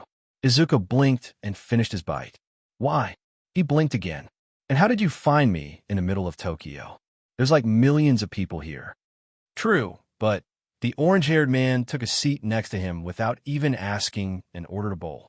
We have our ways. Okay. Izuku turned his attention back to his bowl of ramen. Who are you again? What? You don't remember. I'm Sho, the guy that let you and Tanaka in. I remember that part. I just forgot your name, sorry. Izuku gave Sho another look and wondered how exactly this guy was a Yakuza member. He wasn't as scary as Tanaka or Ida. He just seemed like some friendly young guy. Well, I remembered yours, Izuku Midoriya. There was that emphasis on his last name again. And as for why I spent all night looking for you, only to bump into you as you were heading in for ramen, well, the answer is simple. Granny wants to meet you. Granny. Izuku blinked. He heard that name before. Is she the boss or something? Sho gave a small nod. His cool, confident smile was smug as all hell. She didn't tell me why, but she's eager to meet you. And I think I can guess why. Why? Curiosity is one hell of a bait. I think if you want to find out, you'll have come with me. Sho's attention was instantly stolen by the bowl of ramen that was placed before him. After we eat, of course.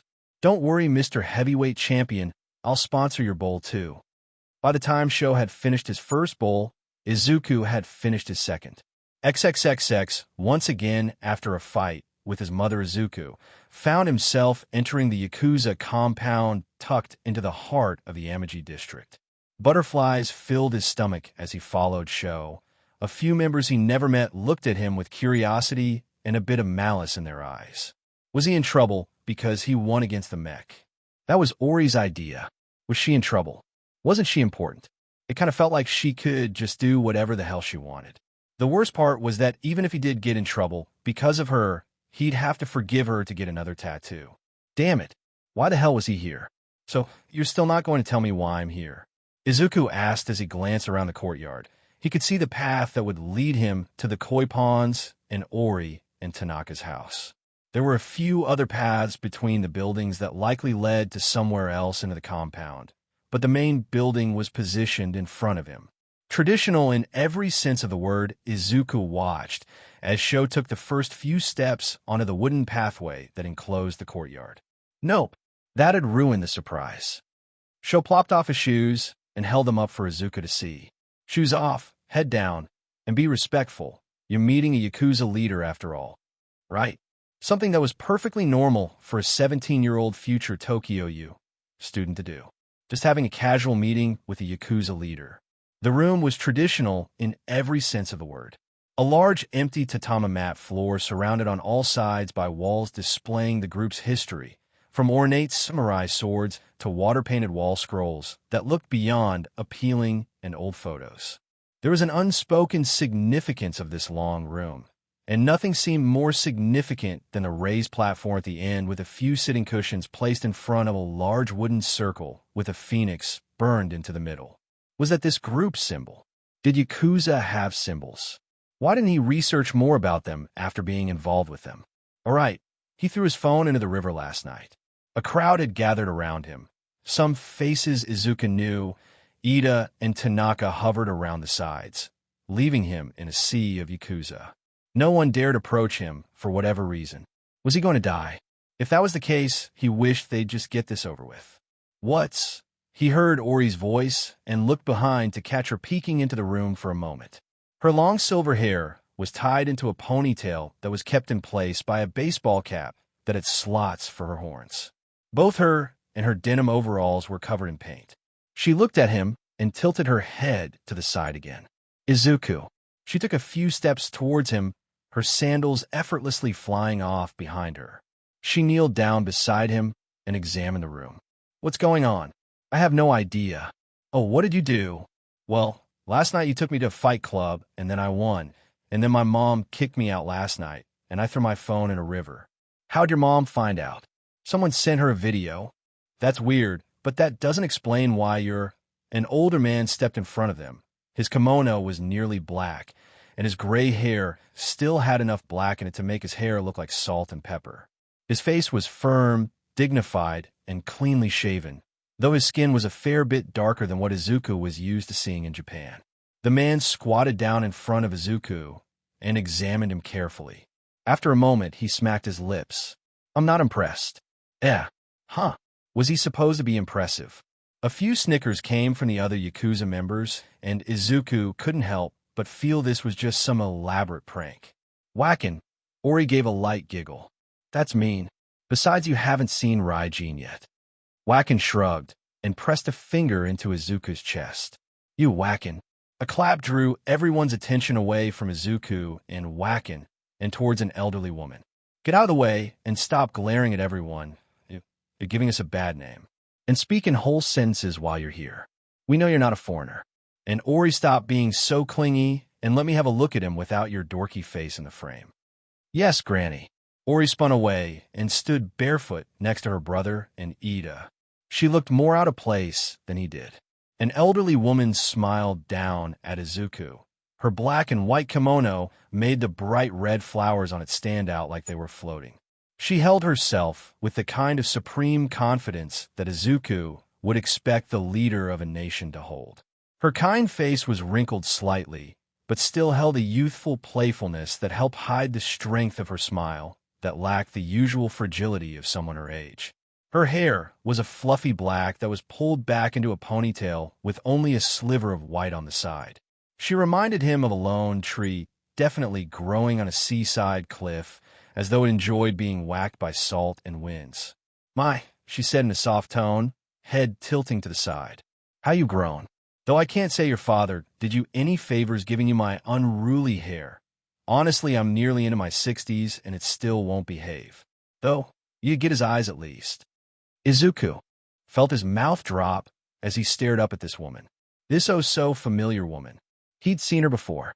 Well, she asked in a playful tone, holding her arms out wide. Are you going to make an old woman kneel down, or are you going to give your grandmother a proper hug, Izuku? Memory surged forth of a time when he was barely old enough to talk. He remembered holding onto this woman's kimono as he stared out at a storming night, wondering when his dad was going to come home. A tear escaped him as he hugged her tight. Her smaller frame was too stubborn to even budge under his weight as she wrapped her arms around him. I wanted to see you again for so long. His grandmother whispered softly.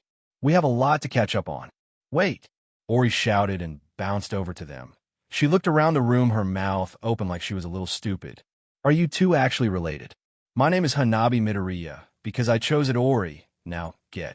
Grandma Hanabi waved her hand and gestured towards the rest of the members too. The rest of you best have something more important to do than to interrupt my family time. As a group, the rest of the Yakuza slowly began to filter out of the room until only Ori and Tonka were left. Holy SHD! Tanaka groaned and slapped his forehead. I'm an idiot. Yes, you are, but we can talk about you not telling me Izuku's last name right now-ish. Ori grabbed her brother's arm and dragged him out of the room as well. Well, Hanabi gave a light chuckle, her eyes looking a bit misty. I'm sure we have a lot to catch up on, Izuku. Why don't we go for a walk? And then I threw my phone into the river. Hanabi let out a small chuckle.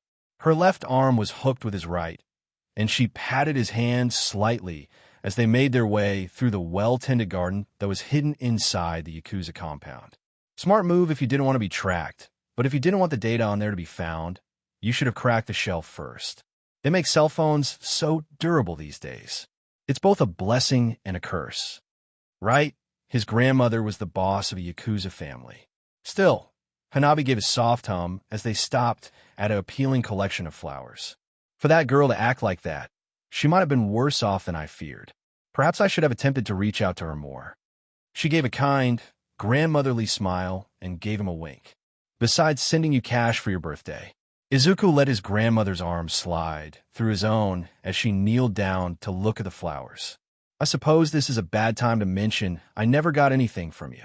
Not surprising. Hanabi continued to poke at the flowers for a moment. Well, I wish our reunion was more cheerful than it is, but I suppose you've gone your entire life not knowing part of who you are. And that's a long time, even for an old lady like me. She rose with more ease than his mother would have and smiled at him. But starting with the past will get us to the now, so we might properly look to the future. She straightened her kimono and began to take a few brisk steps past him. Come on now, best not to dawdle in my garden. Half the plants in here are poisonous, and the other half will get you higher than a kite. Izuku tore his hand away from the red flower he had been drawn to and took a much better look at the garden. Oh, so that bush he thought might be a pot plant was a pot plant. His grandmother let out a sharp laugh, and he chased after her. So, is this your garden? I said as much, didn't I? Besides, an old lady like me needs a hobby, and gardening does more for me than any narcotic ever could. She led him up along a short path before they arrived back at the main building. It's soothing, and creating new life is the best way to get over the loss of life. At least, it is for me. But there's a good chance I might be crazy. They took their shoes off and entered a smaller version of the large meeting room he had first met her in. They sat at a small wooden table, so worn with use that there were rings where someone had placed a cup of tea every single day. Overlooking the garden and the small pond at its heart, it almost felt serene. After a moment, another member appeared to deliver a letter, a pot of tea, and 2 cups. I had this whole plan about what I was going to say to you, but the moment I saw your face, I saw my son, and all of that went out the window. Hanabi sat up slightly, pouring each of them a cup with the kind of grace that came with a lifetime of such pours. So, I suppose we should start with Hisashi. Mom never told me much about him, just that he could breathe fire, and that he died on the job. Izuku looked at the tea and took a small sniff before he took a sip. Spicy, bitter, and somehow sweet. But it was also good. His grandmother gave a soft smile and nodded. Technically that's right, but she sold everything so short. She probably never told you that he had tattoos either. He shook his head no. Makes sense. She probably saw some sort of a connection between tattoos and Hanabi gestured to the air around her. Everything that happened here. Well, your father had an abundance of tattoos. He loved his ink, just like his own father did. She winked and chuckled at him. A bit poetic that a family filled with men that loved to ink themselves would produce a boy that needed ink for his own quirk. Your father, my son, Hisashi, he was strong-willed and honorable. It was because of him that we enjoy the power and influence we do today. When your mother said that he could breathe fire, she was only saying part of his quirk. He could set his body on flame and fight like a devil and even regrow a limb, though he only had a chance to regrow a finger once. He earned the nickname Salamander with our numerous enemies at the time. Apparently, that's some fire lizard. He sounded like a badass. He wasn't a villain, was he? Izuku asked. The idea of his father being a hero felt impossible, but he needed to know if his father was a villain. The question gnawed at him. His grandmother gave him a firm look before she took a sip of her tea. Izuku had never felt so much disappointment radiate off of such a simple gesture. I'll forgive your ignorance, Izuku, but don't think that we're villains. Your father was certainly not. If anything, he was closer to a hero, especially for those close to him. He was a force to be reckoned with, and his only weakness was some green-haired waitress he met by chance. She smiled again and winked. That is, until they had a green-haired baby boy that meant the world to him.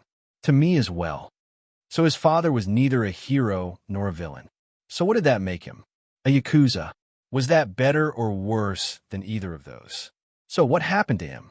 You were so little when it happened. I'm not surprised you don't remember. Hanabi's face fell hard as she winced at whatever painful memories she was recalling. You were 3, maybe 4 at the time, but perhaps you've read about it in your textbooks. A deep, steady sigh escaped her. What do you know about the efforts to purge villainous organizations that All Might spearheaded? Oh, Izuku felt his shoulders slump. That's when Ori and Tanaka lost their father too, right? A short nod. So they died fighting All Might. He muttered mostly to himself. Hanabi let out another sharp laugh. Against him? No. She leaned forward, a vicious smile on her face. Are you ready for a real history lesson? Sure.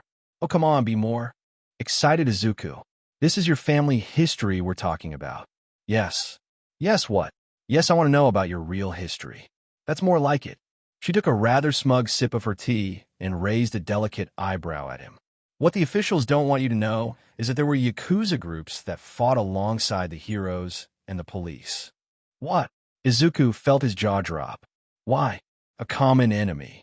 She waved her hand like it was no big deal. You see, for us Yakuza, we thrive when there's order, and likewise, the law is better when we're the main source of unlawfulness. She gave a big, cheesy grin. At least that's what this crazy old Yakuza lady thinks. But way back when 3 Yakuza families banded together with the police and heroes. The Amaji group, the Shiha Saikai, and the Tokyo clan. Today, those are the only 3 Yakuza groups left in Tokyo.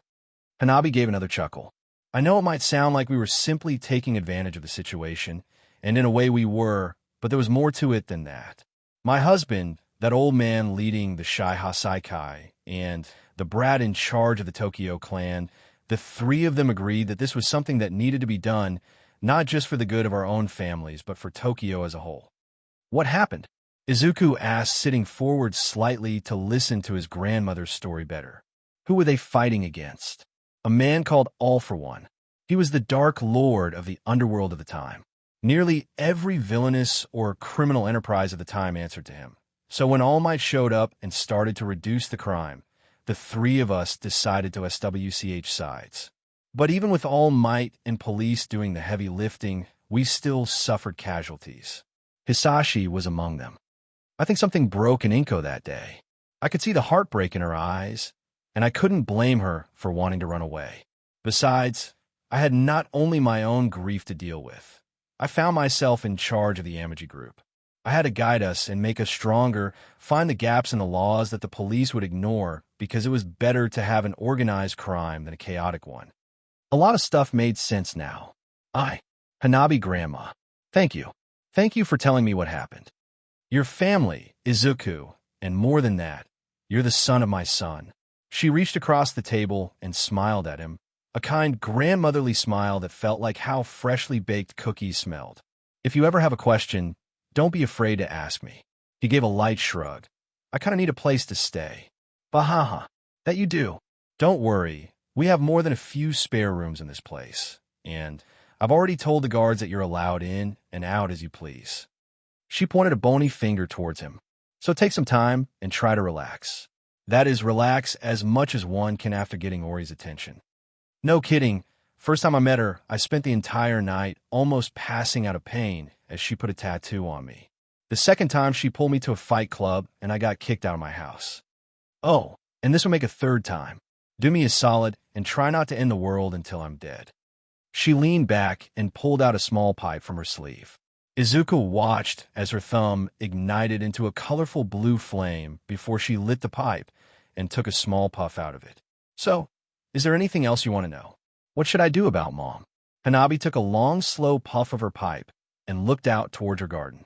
I'm a spiteful person, Izuku. Part of me wants me to keep you away from her as long as possible, just like she did to me. But I'm also too old to be thinking that way. My opinion, though. Give it some time. Mull it over. Let her come to you. I'll send Sho out to make sure she knows you're safe. You're pretty wise, Grandma. I better be. I'm old as SHD. So, I do have one question. She raised an eyebrow and locked eyes with him. Can I still be a hero? I mean, I went to a fight club, and he was cut off by his grandmother's laughter. Your family is Yakuza, Izuku. The door is open for you, but you're not one of us yet. Besides, there are a bunch of heroes that are members of the Yakuza, some big names too. And there's a lot more that have BLD ties with us. Can you tell me who? That'd spoil the fun. When they show up next, I'll introduce you to some members. Maybe. Hanabi shrugged again. Well, if that's all, I'll show you to an empty room and give you a chance to settle in a bit. Then we're going to have a barbecue. She raised an eyebrow and looked him up and down. We'll get you some new clothes tomorrow. What else you need? A direction in life. He asked with a shrug. And a laptop. It'd help with school. Hanabi gave another bubbly laugh, and Izuku felt ready to ease into his life at the Yakuza compound. SAE sat as calm as she could in the police car as Sergeant Shio navigated the busy Tokyo streets with practiced ease. His outwardly gruff appearance matched his inwardly gruff attitude in spades. She would have thought that it was just his years that had made him jaded towards everything, but nope. According to his longtime co-workers and other veterans of the force, he was just born that way. Despite her calmness, she couldn't deny the butterflies in her stomach and the bit of bile that had been creeping her way up the back of her throat. Last week, she had been tasked with becoming a liaison with the Amagi group, and to think she'd be put into action so soon. She was thankful that the sergeant hadn't quite retired yet, and that she'd have his guidance for a few more weeks, or longer if he felt like he was needed. Do you really think they did it? SAE pushed her ashen hair behind her ear and watched their location on the GPS. Sergeant Shio gave her a slight glance before he made a turn off the highway. Among the three remaining Yakuza groups, the Amagi were the calmest and least volatile, thanks to the niche they had found for themselves after the Yakuza purge.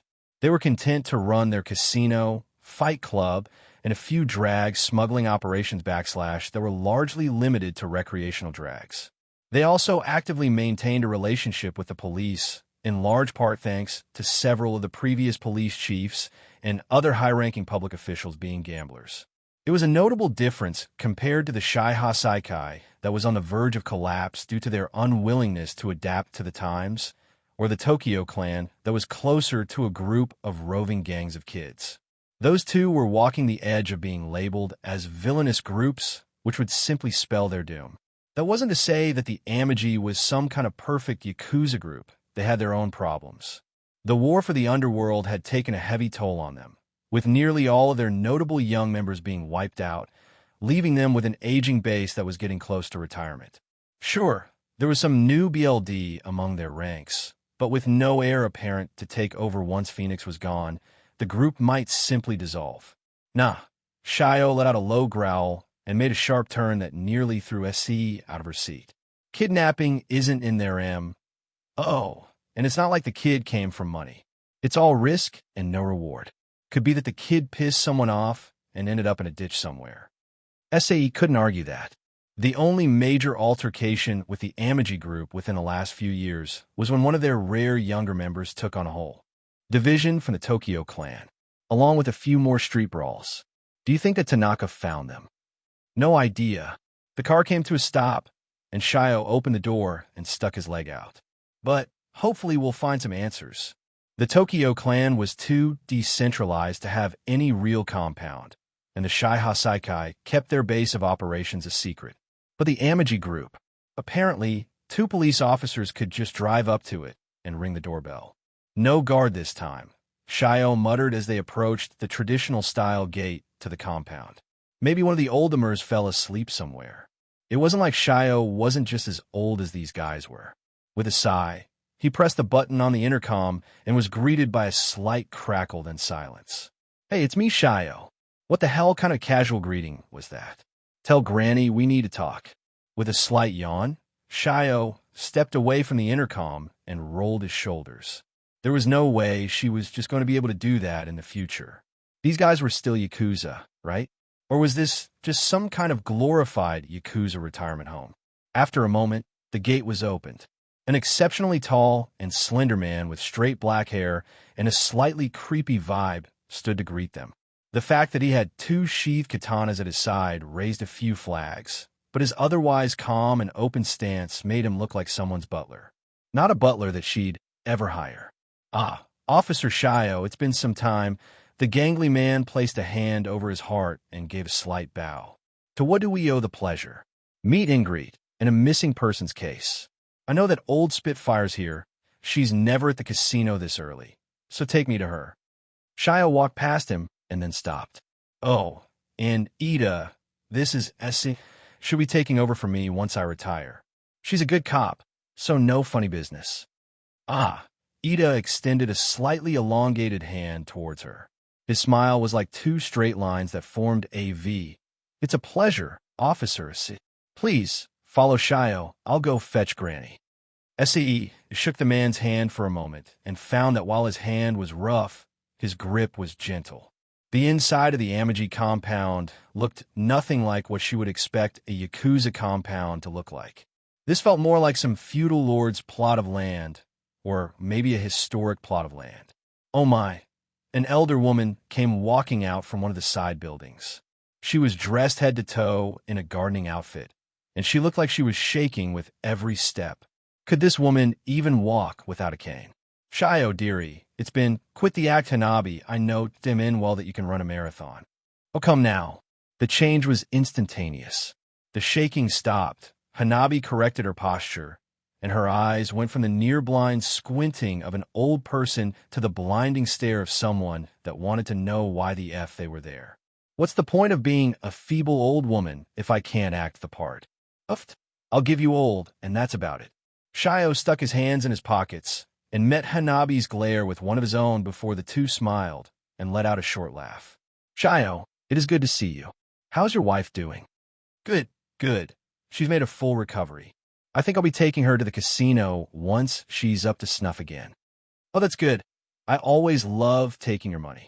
And I love taking yours. Bribes. What the hell? Were they corrupt? Were they bad cops?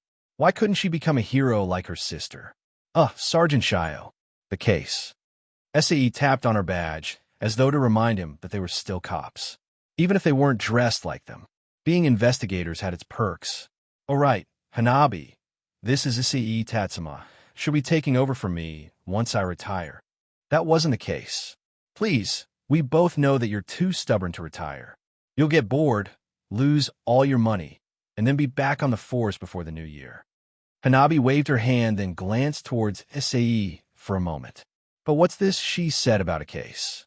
"Right." Shio kicked a stone in the ornate path and planted both hands in his pockets. "The thing is, we got a mother that seems to think you kidnapped a kid of hers. So, do you know who Izuku Midoriya is?" Hanabi let out a sigh that seemed to age her 20 years before she shook her head and tossed off her mud-caked gloves. "Honestly, that troublesome daughter-in-law of mine. She called you." "Wait, you actually know something about this?" Shio asked with genuine shock written all over his face. "Of course I do. Hanabi threw her hands up into the air and began to stomp down a side path. Come with me, you two. Hurry, my patience just got shorter than my husband's pages. And he's a corpse. Nearly jumping at the vulgarity of the crass woman, Sei found herself following her through the compound. They broke away from the main building, and she found herself crossing a bridge over a koi pond that led to a standalone home. She glanced toward Shio, who could only shrug in response, but the look on his face told her that this was not normal. Oi, Ori, bring Izuku out here. Now. We're busy, a younger, but no less crass voice echoed from inside the building, followed by a muffled scream of pain. Oh, come on, Izuku. Be a man. Canvases aren't supposed to Ori. Right now. Hanabi tapped her foot on the ground. Shuffling came from inside the house, and Sei found herself palming the edge of her pistol for just a moment. Her heart was pounding. What was that scream? Were they torturing him in there? A tall woman with snow-white hair and two horns that ended in red tips jumped out of the house. The loose clothes she was wearing were stained with various inks and clung to parts of her body. A glowing red, I glanced towards them before she stopped in front of Hanabi. Who are they? Is Tanaka in trouble? Ori asked, glancing between everyone at least once. And is it really so bad you couldn't let me finish? You know how, I know you want to get back to work, but let these people see Izuku before you two get back at it. Hanabi waved her hand. Oh, was this a relationship thing? A fit boy came stumbling out from the house, his shirtless form partially covered in sweat, and his face a deep red. It was a relationship thing. On the boy's left shoulder, partially crawling down his arm, was a blackened lizard highlighted in red and wreathed in flames. It moved like it was real, but it had no depth, and it appeared to be stuck. Sei pulled out the photo she had been given and sighed a breath of relief. This kid was an exact match to Izuku. She watched as Izuku pulled on a t-shirt, and she caught a further glimpse of the creature on his shoulder. It was a tattoo, that is, an unfinished tattoo. That could explain the scream of pain, right? And that Ori girl, was she a tattoo artist? What's going on, Grandma? Izuku asked, looking more than a little bewildered. Ori hovered around him, flapping her arms in anticipation. And who are these guys?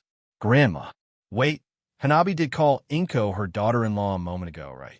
How'd she miss that?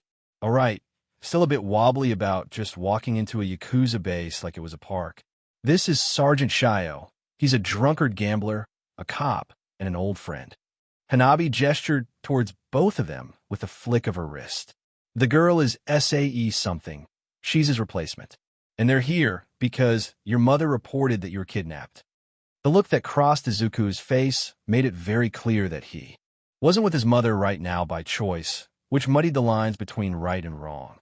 Technically, a 17-year-old was able to live on their own, and many did so long as they had financial backing from their family, which Izuku was receiving from his grandmother. I'm sorry. Izuku let out a sigh and went to move his arm but winced in pain and rubbed his left shoulder slightly. My mom kicked me out a couple of days ago, and I haven't talked to her since. So that's what's going on. Shio clapped his hands. All right, case closed. What the hell was with this shitty cop? Sai let out a sigh and stepped towards Izuku. So, just so we're clear, you're not being forced to stay here. No. Izuku looked between Ori, who nodded yes, and Hanabi, who nodded no. No. I can leave whenever I want. And Grandma took over. Sorry for the trouble. It's no problem. Sai held up her hand and watched as Ori began to tug on Izuku's arm like some incredibly needy lover. But why would your mother kick you out? Izuku let out another sigh. Because I got a tattoo. That. Felt petty. Sai, come on, we're done here. The kid is safe and with family. There's nothing we can do here, though Hanabi, you might end up getting a call from child services if Inko continues to raise hell over this. Shio let out a grunt and looked back towards Izuku. Make it easy on us and give your mom a call. Izuku nodded. XXXX, Sai reclined into the seat of their unmarked car as Shio drove them back to the station. Her heart was still pounding. Sure, everyone she met today had been nice, but these guys were still Yakuza, right? And she was supposed to be the one to deal with them in the future. She glanced toward Shio and let out a sigh. Do you think that Izuku kid will be all right? Absolutely. Shio gave a slow nod. And you would do well to form a good relationship with him. Huh? Why? Because he's her grandson, and if I know Hanabi like I think I do, she's already grooming him to be the next leader of the Amaji. Hisashi the Salamander. The more Izuku heard about his father, the more he wanted to meet him. He wanted to judge what kind of man he was. Everyone, even the most jaded of the elder Amaji members, had an abundance of things to say about him. Most of it good, some of it bad, but all of it was spoken with a fondness and a wishing that he was still here. Both for Izuku's sake and the sake of the Amaji as a whole. Hisashi was to be the next leader of the Amaji. He was their hope for the future. And while Hanabi had done her best and had earned every ounce of respect possible, there was a hushed tone that things would have been better if an entire generation hadn't been wiped out. And none spoke louder on this than Hanabi herself. A sharp pain on his right arm brought him out of his thoughts with a hiss. He glanced towards Ori, who was completely absorbed into the work of art she was tearing into his arm. And that's what it really was. A tearing. Ori's quirk functioned by slicing bits of flesh with a knife or a needle, and then replacing it with the color she wanted, and then burning it back into place. The pain was like getting a paper cut from a lemon, and then cauterizing the wound with a fire poker. She had claimed his entire right arm for her next project on him.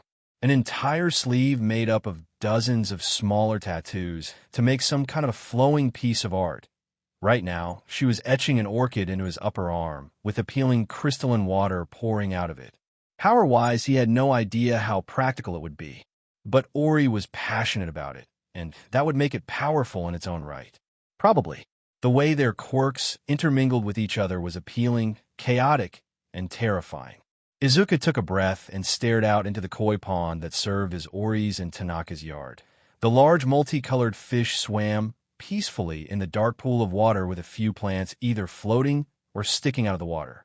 A creature dove into the ground, creating a mound of animated dirt that looked like it came out of a painting and then moved along the ground. Headed right towards them, the trail of dirt behind it quickly faded to its original undistributed form.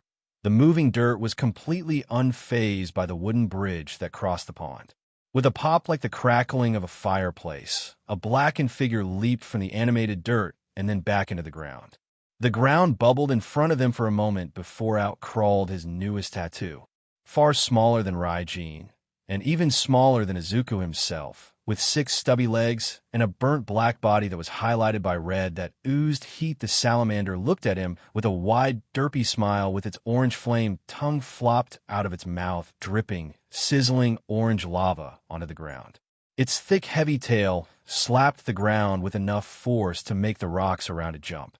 "I know what you want to call him," Ori said in a soft voice, not once tearing her eyes off of his arm, her needles still ripping apart his arm piece by piece. "He was made with a name after all. You just need to give it to him." "I know, but should I? Won't that be weird? I mean, he was dead, wasn't he? Wouldn't that be strange?" "No, but not weird." Izuku sighed and then smiled at the salamander, who tilted its large flat head at him and panted like an overly excited dog. "You want to be called Hisashi, don't you?" The tail, slapping on the ground, doubled in speed, and Hisashi crawled forward, climbing up onto Izuku before he merged with his arm and moved his way up towards his left shoulder, where he took his resting position and turned into an inanimate tattoo. The choice to get a salamander was one born of sentiment and longing. He wanted something to remember the man he knew nothing about. He wanted that connection between this place that his mother had been hell-bent on erasing. He still needed to call her. It had been over a day since those cops had come looking for him. The rage he felt at her actions had nearly driven him up a wall. What kind of logic was it that she kicks him out and then calls that he was kidnapped? What was her goal? To get him back. To punish his grandmother. He didn't understand. "Can we take a break?" Izuku asked. He looked towards his shirt and the cell phone that rested on top of him. The phone was new, just like the laptop and clothes his grandmother had purchased for him during a shopping trip. Apparently, even if his grandma ran the Yakuza, the idea of him going to Tokyo filled her with the kind of pride that just made her want to spoil him. One SEC. Ori continued to etch a tattoo into his arm with a wide, frantic smile on her face. There was a good chance that she would continue to aimlessly add bits to his arm until one or both of them fell asleep. The concentrated look on her face and the way her hair fluttered in the wind reminded him that she was probably the prettiest girl he ever talked to, and also the craziest. Ori, he half whined. I need to call my mom. Yeah, just one more little, and done. She jumped up and tapped on the first addition to his right arm. There. It's so awesome watching the water flow like that. Seriously, why is your quirk so cool? I just want to doodle on you all day. She jumped and spun out onto the pathway. Her black sweater was long enough that it completely covered her short shorts, making it look like she was running around without pants. But I should probably get things ready for class. See ya. Yeah, Izuku. Watched her sprint back inside her house before he stood and glanced at his phone again. When was the last time he had to hand dial his mother's number? Ever since he had gotten his first phone, she had simply been mom and his phone, his first contact. With a sigh, he dialed her number and walked along the wooden walkway as he let the sounds of the compound overtake him. The first ring brought with it a calmness that he welcomed with open arms. This was just a check-in. That's all it was. He was old enough that he had no real power over him. Any attempt to force him back with her would be bogged down in courts long enough for him to be an adult. Hello.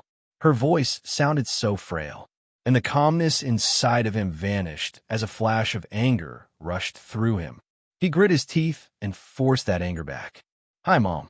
It's me, Izuku. Izuku I crossed the line. He hissed. He heard her gasp, and then silence. You kicked me out, Mom. You denied me a part of myself in more ways than I knew. You never let me get a tattoo for my quirk, and you never told me about Dad. I'm sure you have your reasons. But I have my reasons too. He tried to keep his voice calm. He had no idea if he was successful.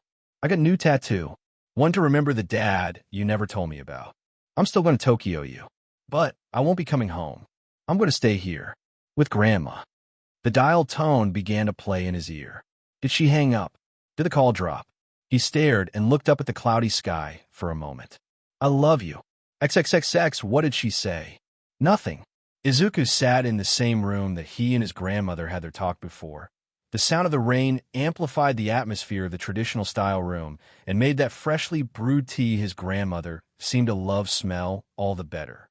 They weren't alone this time, as that dark-skinned man with gray hair like a lion's mane whacking was joining them, a scowl on his face and his arms crossed. The look whacking gave Izuku made him feel like he was being graded on every choice he ever made, and he had made nothing but mistakes. That's frustrating. Hanabi lowered her head and frowned.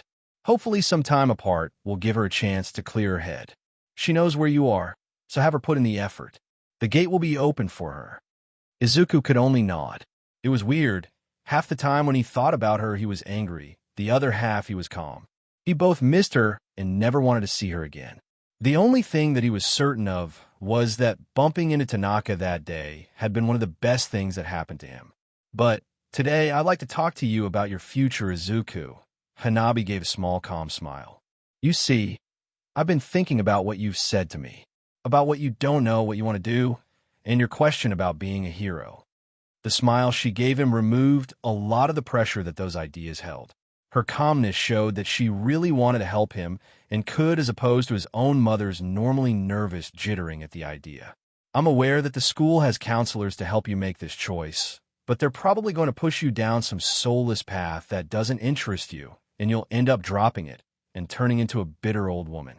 Hanabi blinked and then pointed a bony finger towards herself. I'm talking about myself, by the way. I figured. Izuku shrugged. And thanks. It's been bugging me for a while now. I'm not sure what I want to do at Tokyo U. Law would be interesting, I guess, but I don't think people would trust a lawyer with tattoos. Bunch of tasteless fools steeped in tradition, if you ask me, Hanabi growled, slapping the table twice. They just don't respect good art, and Ori's doing an amazing job with you. She let out a hum and scratched her head. Though, just being able to tell those old hags at the saloon that my grandson is a lawyer would shut them up something good. But that doesn't answer what he wants, Watkins said in his low voice that was like walking on gravel. I know that. Hanabi spat and slapped the table again. Let an old woman daydream a little.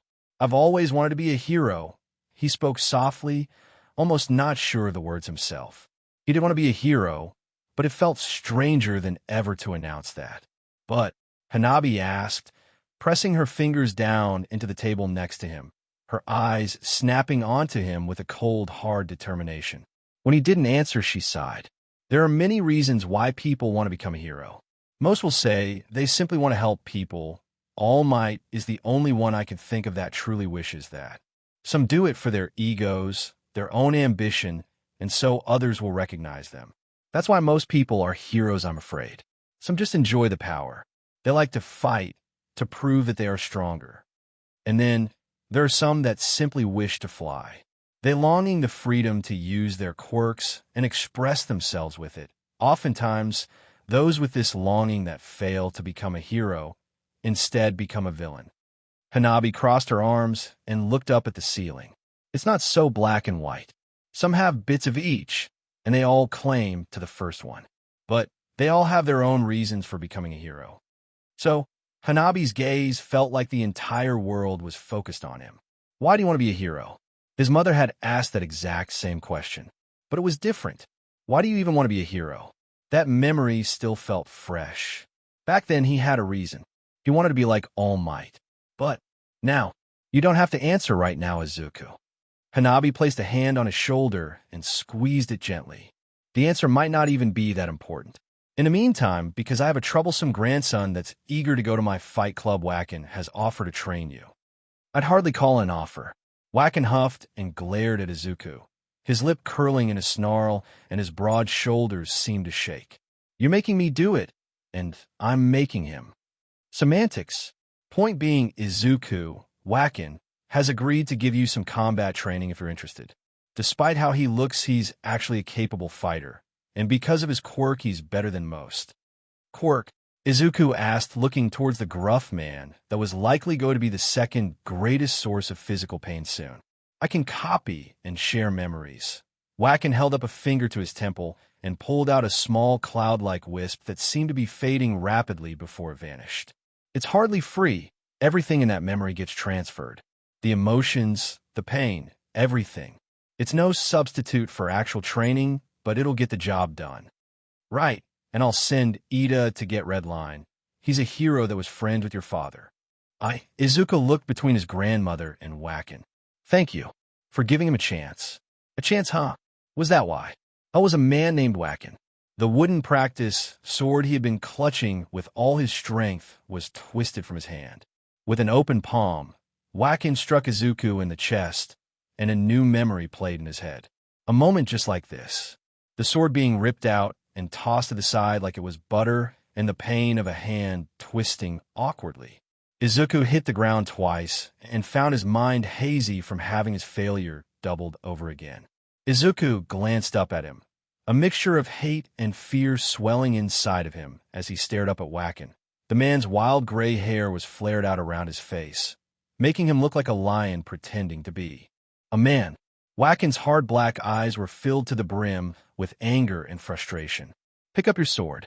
Wacken gave Izuku a small glare before he turned and walked back to the starting position. We are not done. Why?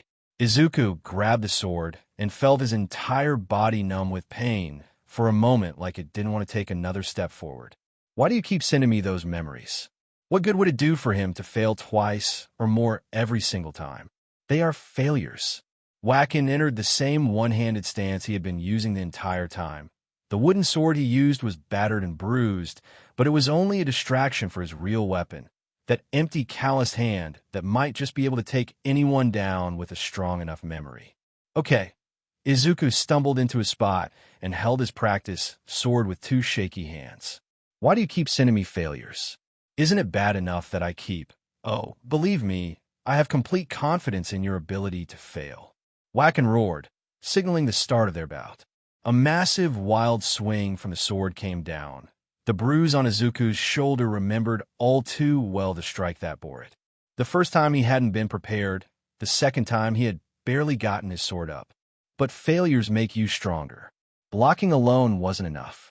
Izuku brought his sword up and caught the strike as he moved to the side, deflecting it just enough to dodge out of the way. And then there was Wacken's palm. It would come straight on and slam into his stomach. He stepped back and lowered his sword again, whacking Waken's hand to the side. Now what? Strike. Step back. Hesitation. Waken shouted. Pain. The round pummel of Waken's sword slammed into his side and forced Izuku to the side, the bouncy tatami mats cushioning his fall into a rollback onto his bare feet. Waken did not relent. That wooden sword was coming down hard and fast once more. When you fail, make certain you fail forward. You learn from it. You grow from it. There is no better way to learn than to fail. Over and over again until you find what works. Block and dodge. Parry. Attack. Izuku pressed his sword forward and bumped it into Waken's shoulder. The strike was awkward, more a tap than anything else, but it was the first time Izuku had landed a hit. Waken glanced towards the wooden practice sword like it had somehow deeply offended him, and then removed it with a light push. A smile that on anyone else would have been a snarl graced Waken's face as he got back into his fighting stance. Congratulations. You have learned from your failures. Okay. Izuku nodded and held up his sword again. But wouldn't it be easier to just... No, you are not the first to ask me that. Waken struck, and this time Izuku blocked and pushed him back. Skills and technique, things that are earned through failures, even with natural talent. You fail and fail and fail until you learn, then you fail some more and learn some more. Waken struck again, this hit once again striking Izuku's blade with enough force to wrench it from his hands. A hand grabbed Izuku's head, and he felt a new memory flood into him. A phantom strike to the hand followed by a kick to the stomach. Every failure I have given you has been their last failure. The final failure before they succeeded and learned. Waken stomped over to the discarded sword and then tossed it back towards Izuku. With me, you will fail twice as fast and learn even faster. But why can't I use my quirk? Fool. Waken scuffed and glared towards Izuku. Do you know what the difference is between a criminal and a villain? Izuku felt his entire body blush as he had forgotten for a moment that he was being trained by a criminal. I'm not a villain. I never said you were. Waken gave a long enough and rested both hands on his sword for a moment while eyeing Izuku. Nor should you think of us as such.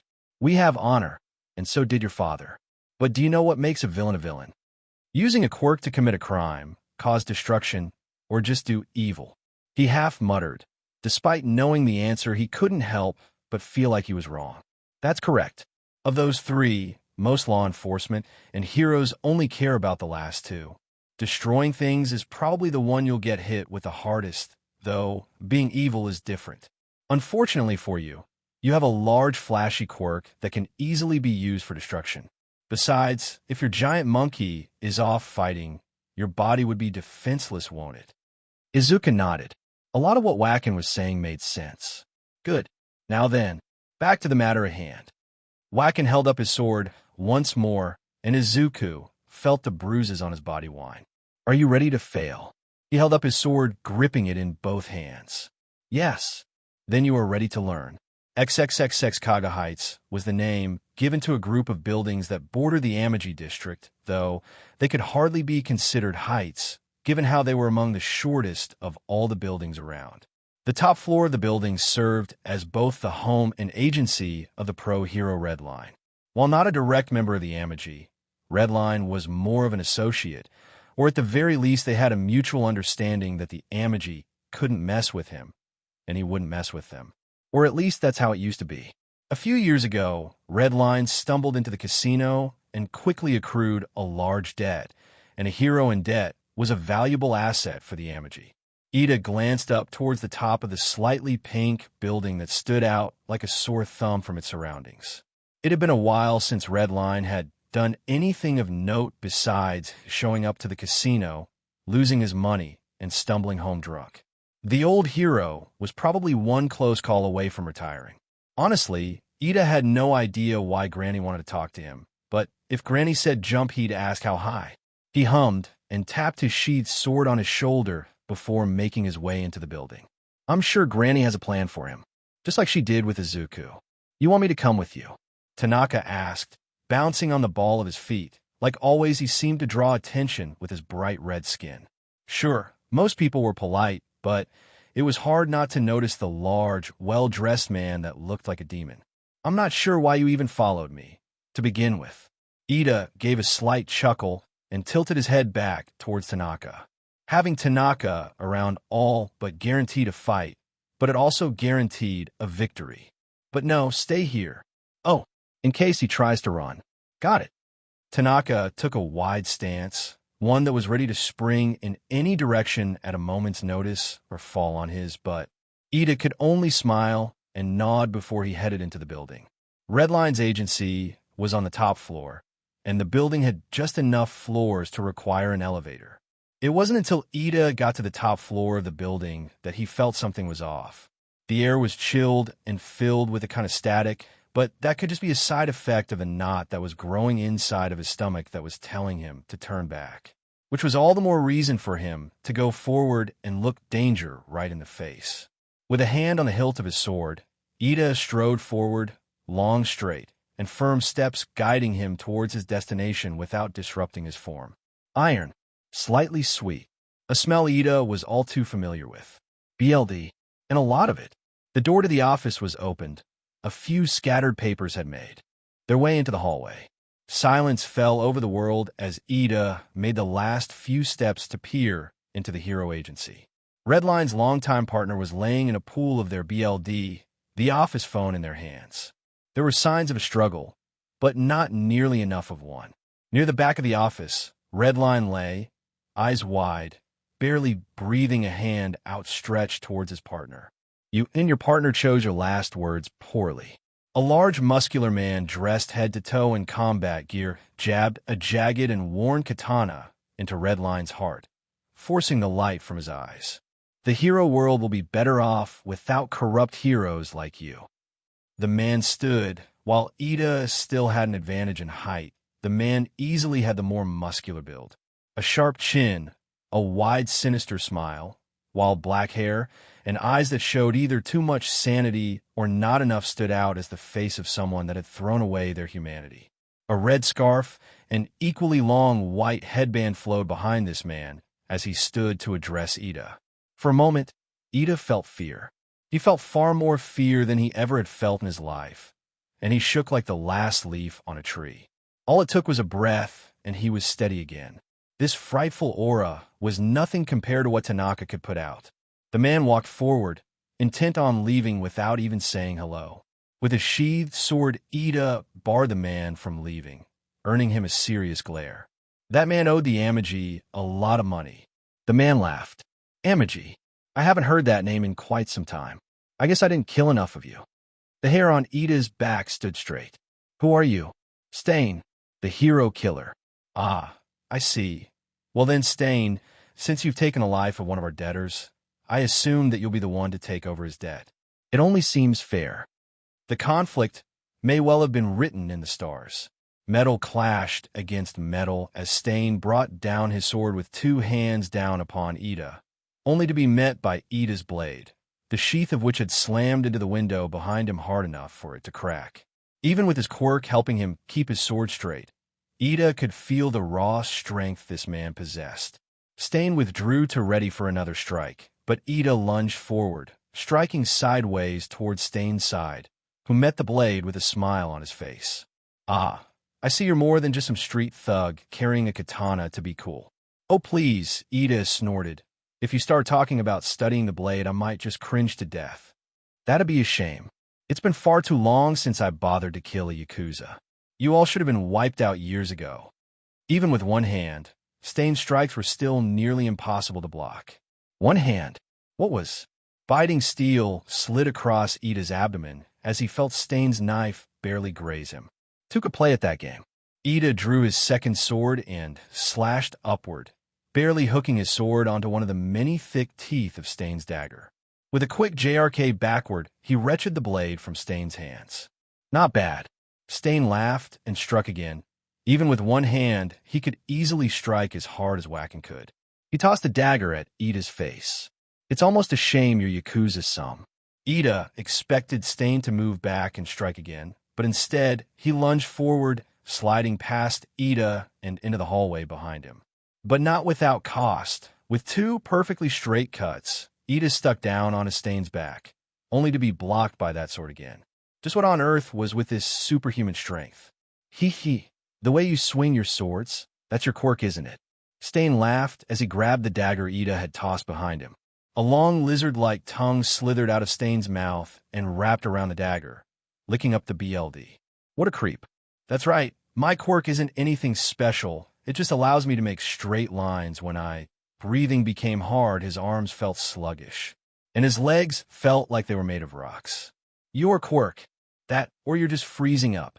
Stain gave a light laugh as he moved forward, that dagger gleaming in the fading light. Congratulations, you get to die with some wannabe heroes. I guess that will make you some wannabe, Tanaka came barreling around the corner with all the force of a rampaging bull and slammed into Stain with enough force to send the muscular man tumbling back down the hallway. Ida. Tanaka looked towards him. His tiny black eyes were widened to the maximum as his broad chest puffed and huffed. I saw you break the window. Are you okay? Why aren't you moving? Who was that guy? Did he take the stairs? Stupid question, of course. Tanaka would run up several flights of stairs and barely be winded. Stain's quirk. Ida barely muttered. He found himself smiling. Paralysis. With Tanaka here, he was safe. Stain, on the other hand, was in for the fight of his life. In addition to being a natural brawler, and most people barely being able to fight Tanaka thanks to his frightening appearance, his quirk was something of an enigma, and so far it hasn't been given an official name. But at the same time, the quirk was as simple as Tanaka. Unless he was beaten in a single hit, Tanaka would not lose a fight. He lived for fights. It was why everywhere he went he ended up getting into some brawl or another. Or he called it too stupid to die, and that was a pretty apt description. There was no way someone like Stain could ever hope to beat Tanaka. Oh, SHD. That guy ran away, Tanaka muttered as he peered down the hallway. I wanted to beat him up for stabbing you. Or Stain could do the only smart thing against Tanaka and run away. Thank you for joining us on this journey through What If Deku Had Tattoo Quirk. We hope you found it as captivating as we did. A big thank you to Yojimbra for creating such an engaging story. Don't forget to visit their profile on archiveofourown.org for more fantastic works. The link is in the description below. If you enjoyed this video, please give it a thumbs up, share with your friends, and subscribe to Zenin Fanfics for more intriguing explorations into fanfiction and fantasy. Your support helps us create more content like this, and we love hearing your thoughts and suggestions in the comment section. See you soon in the next video.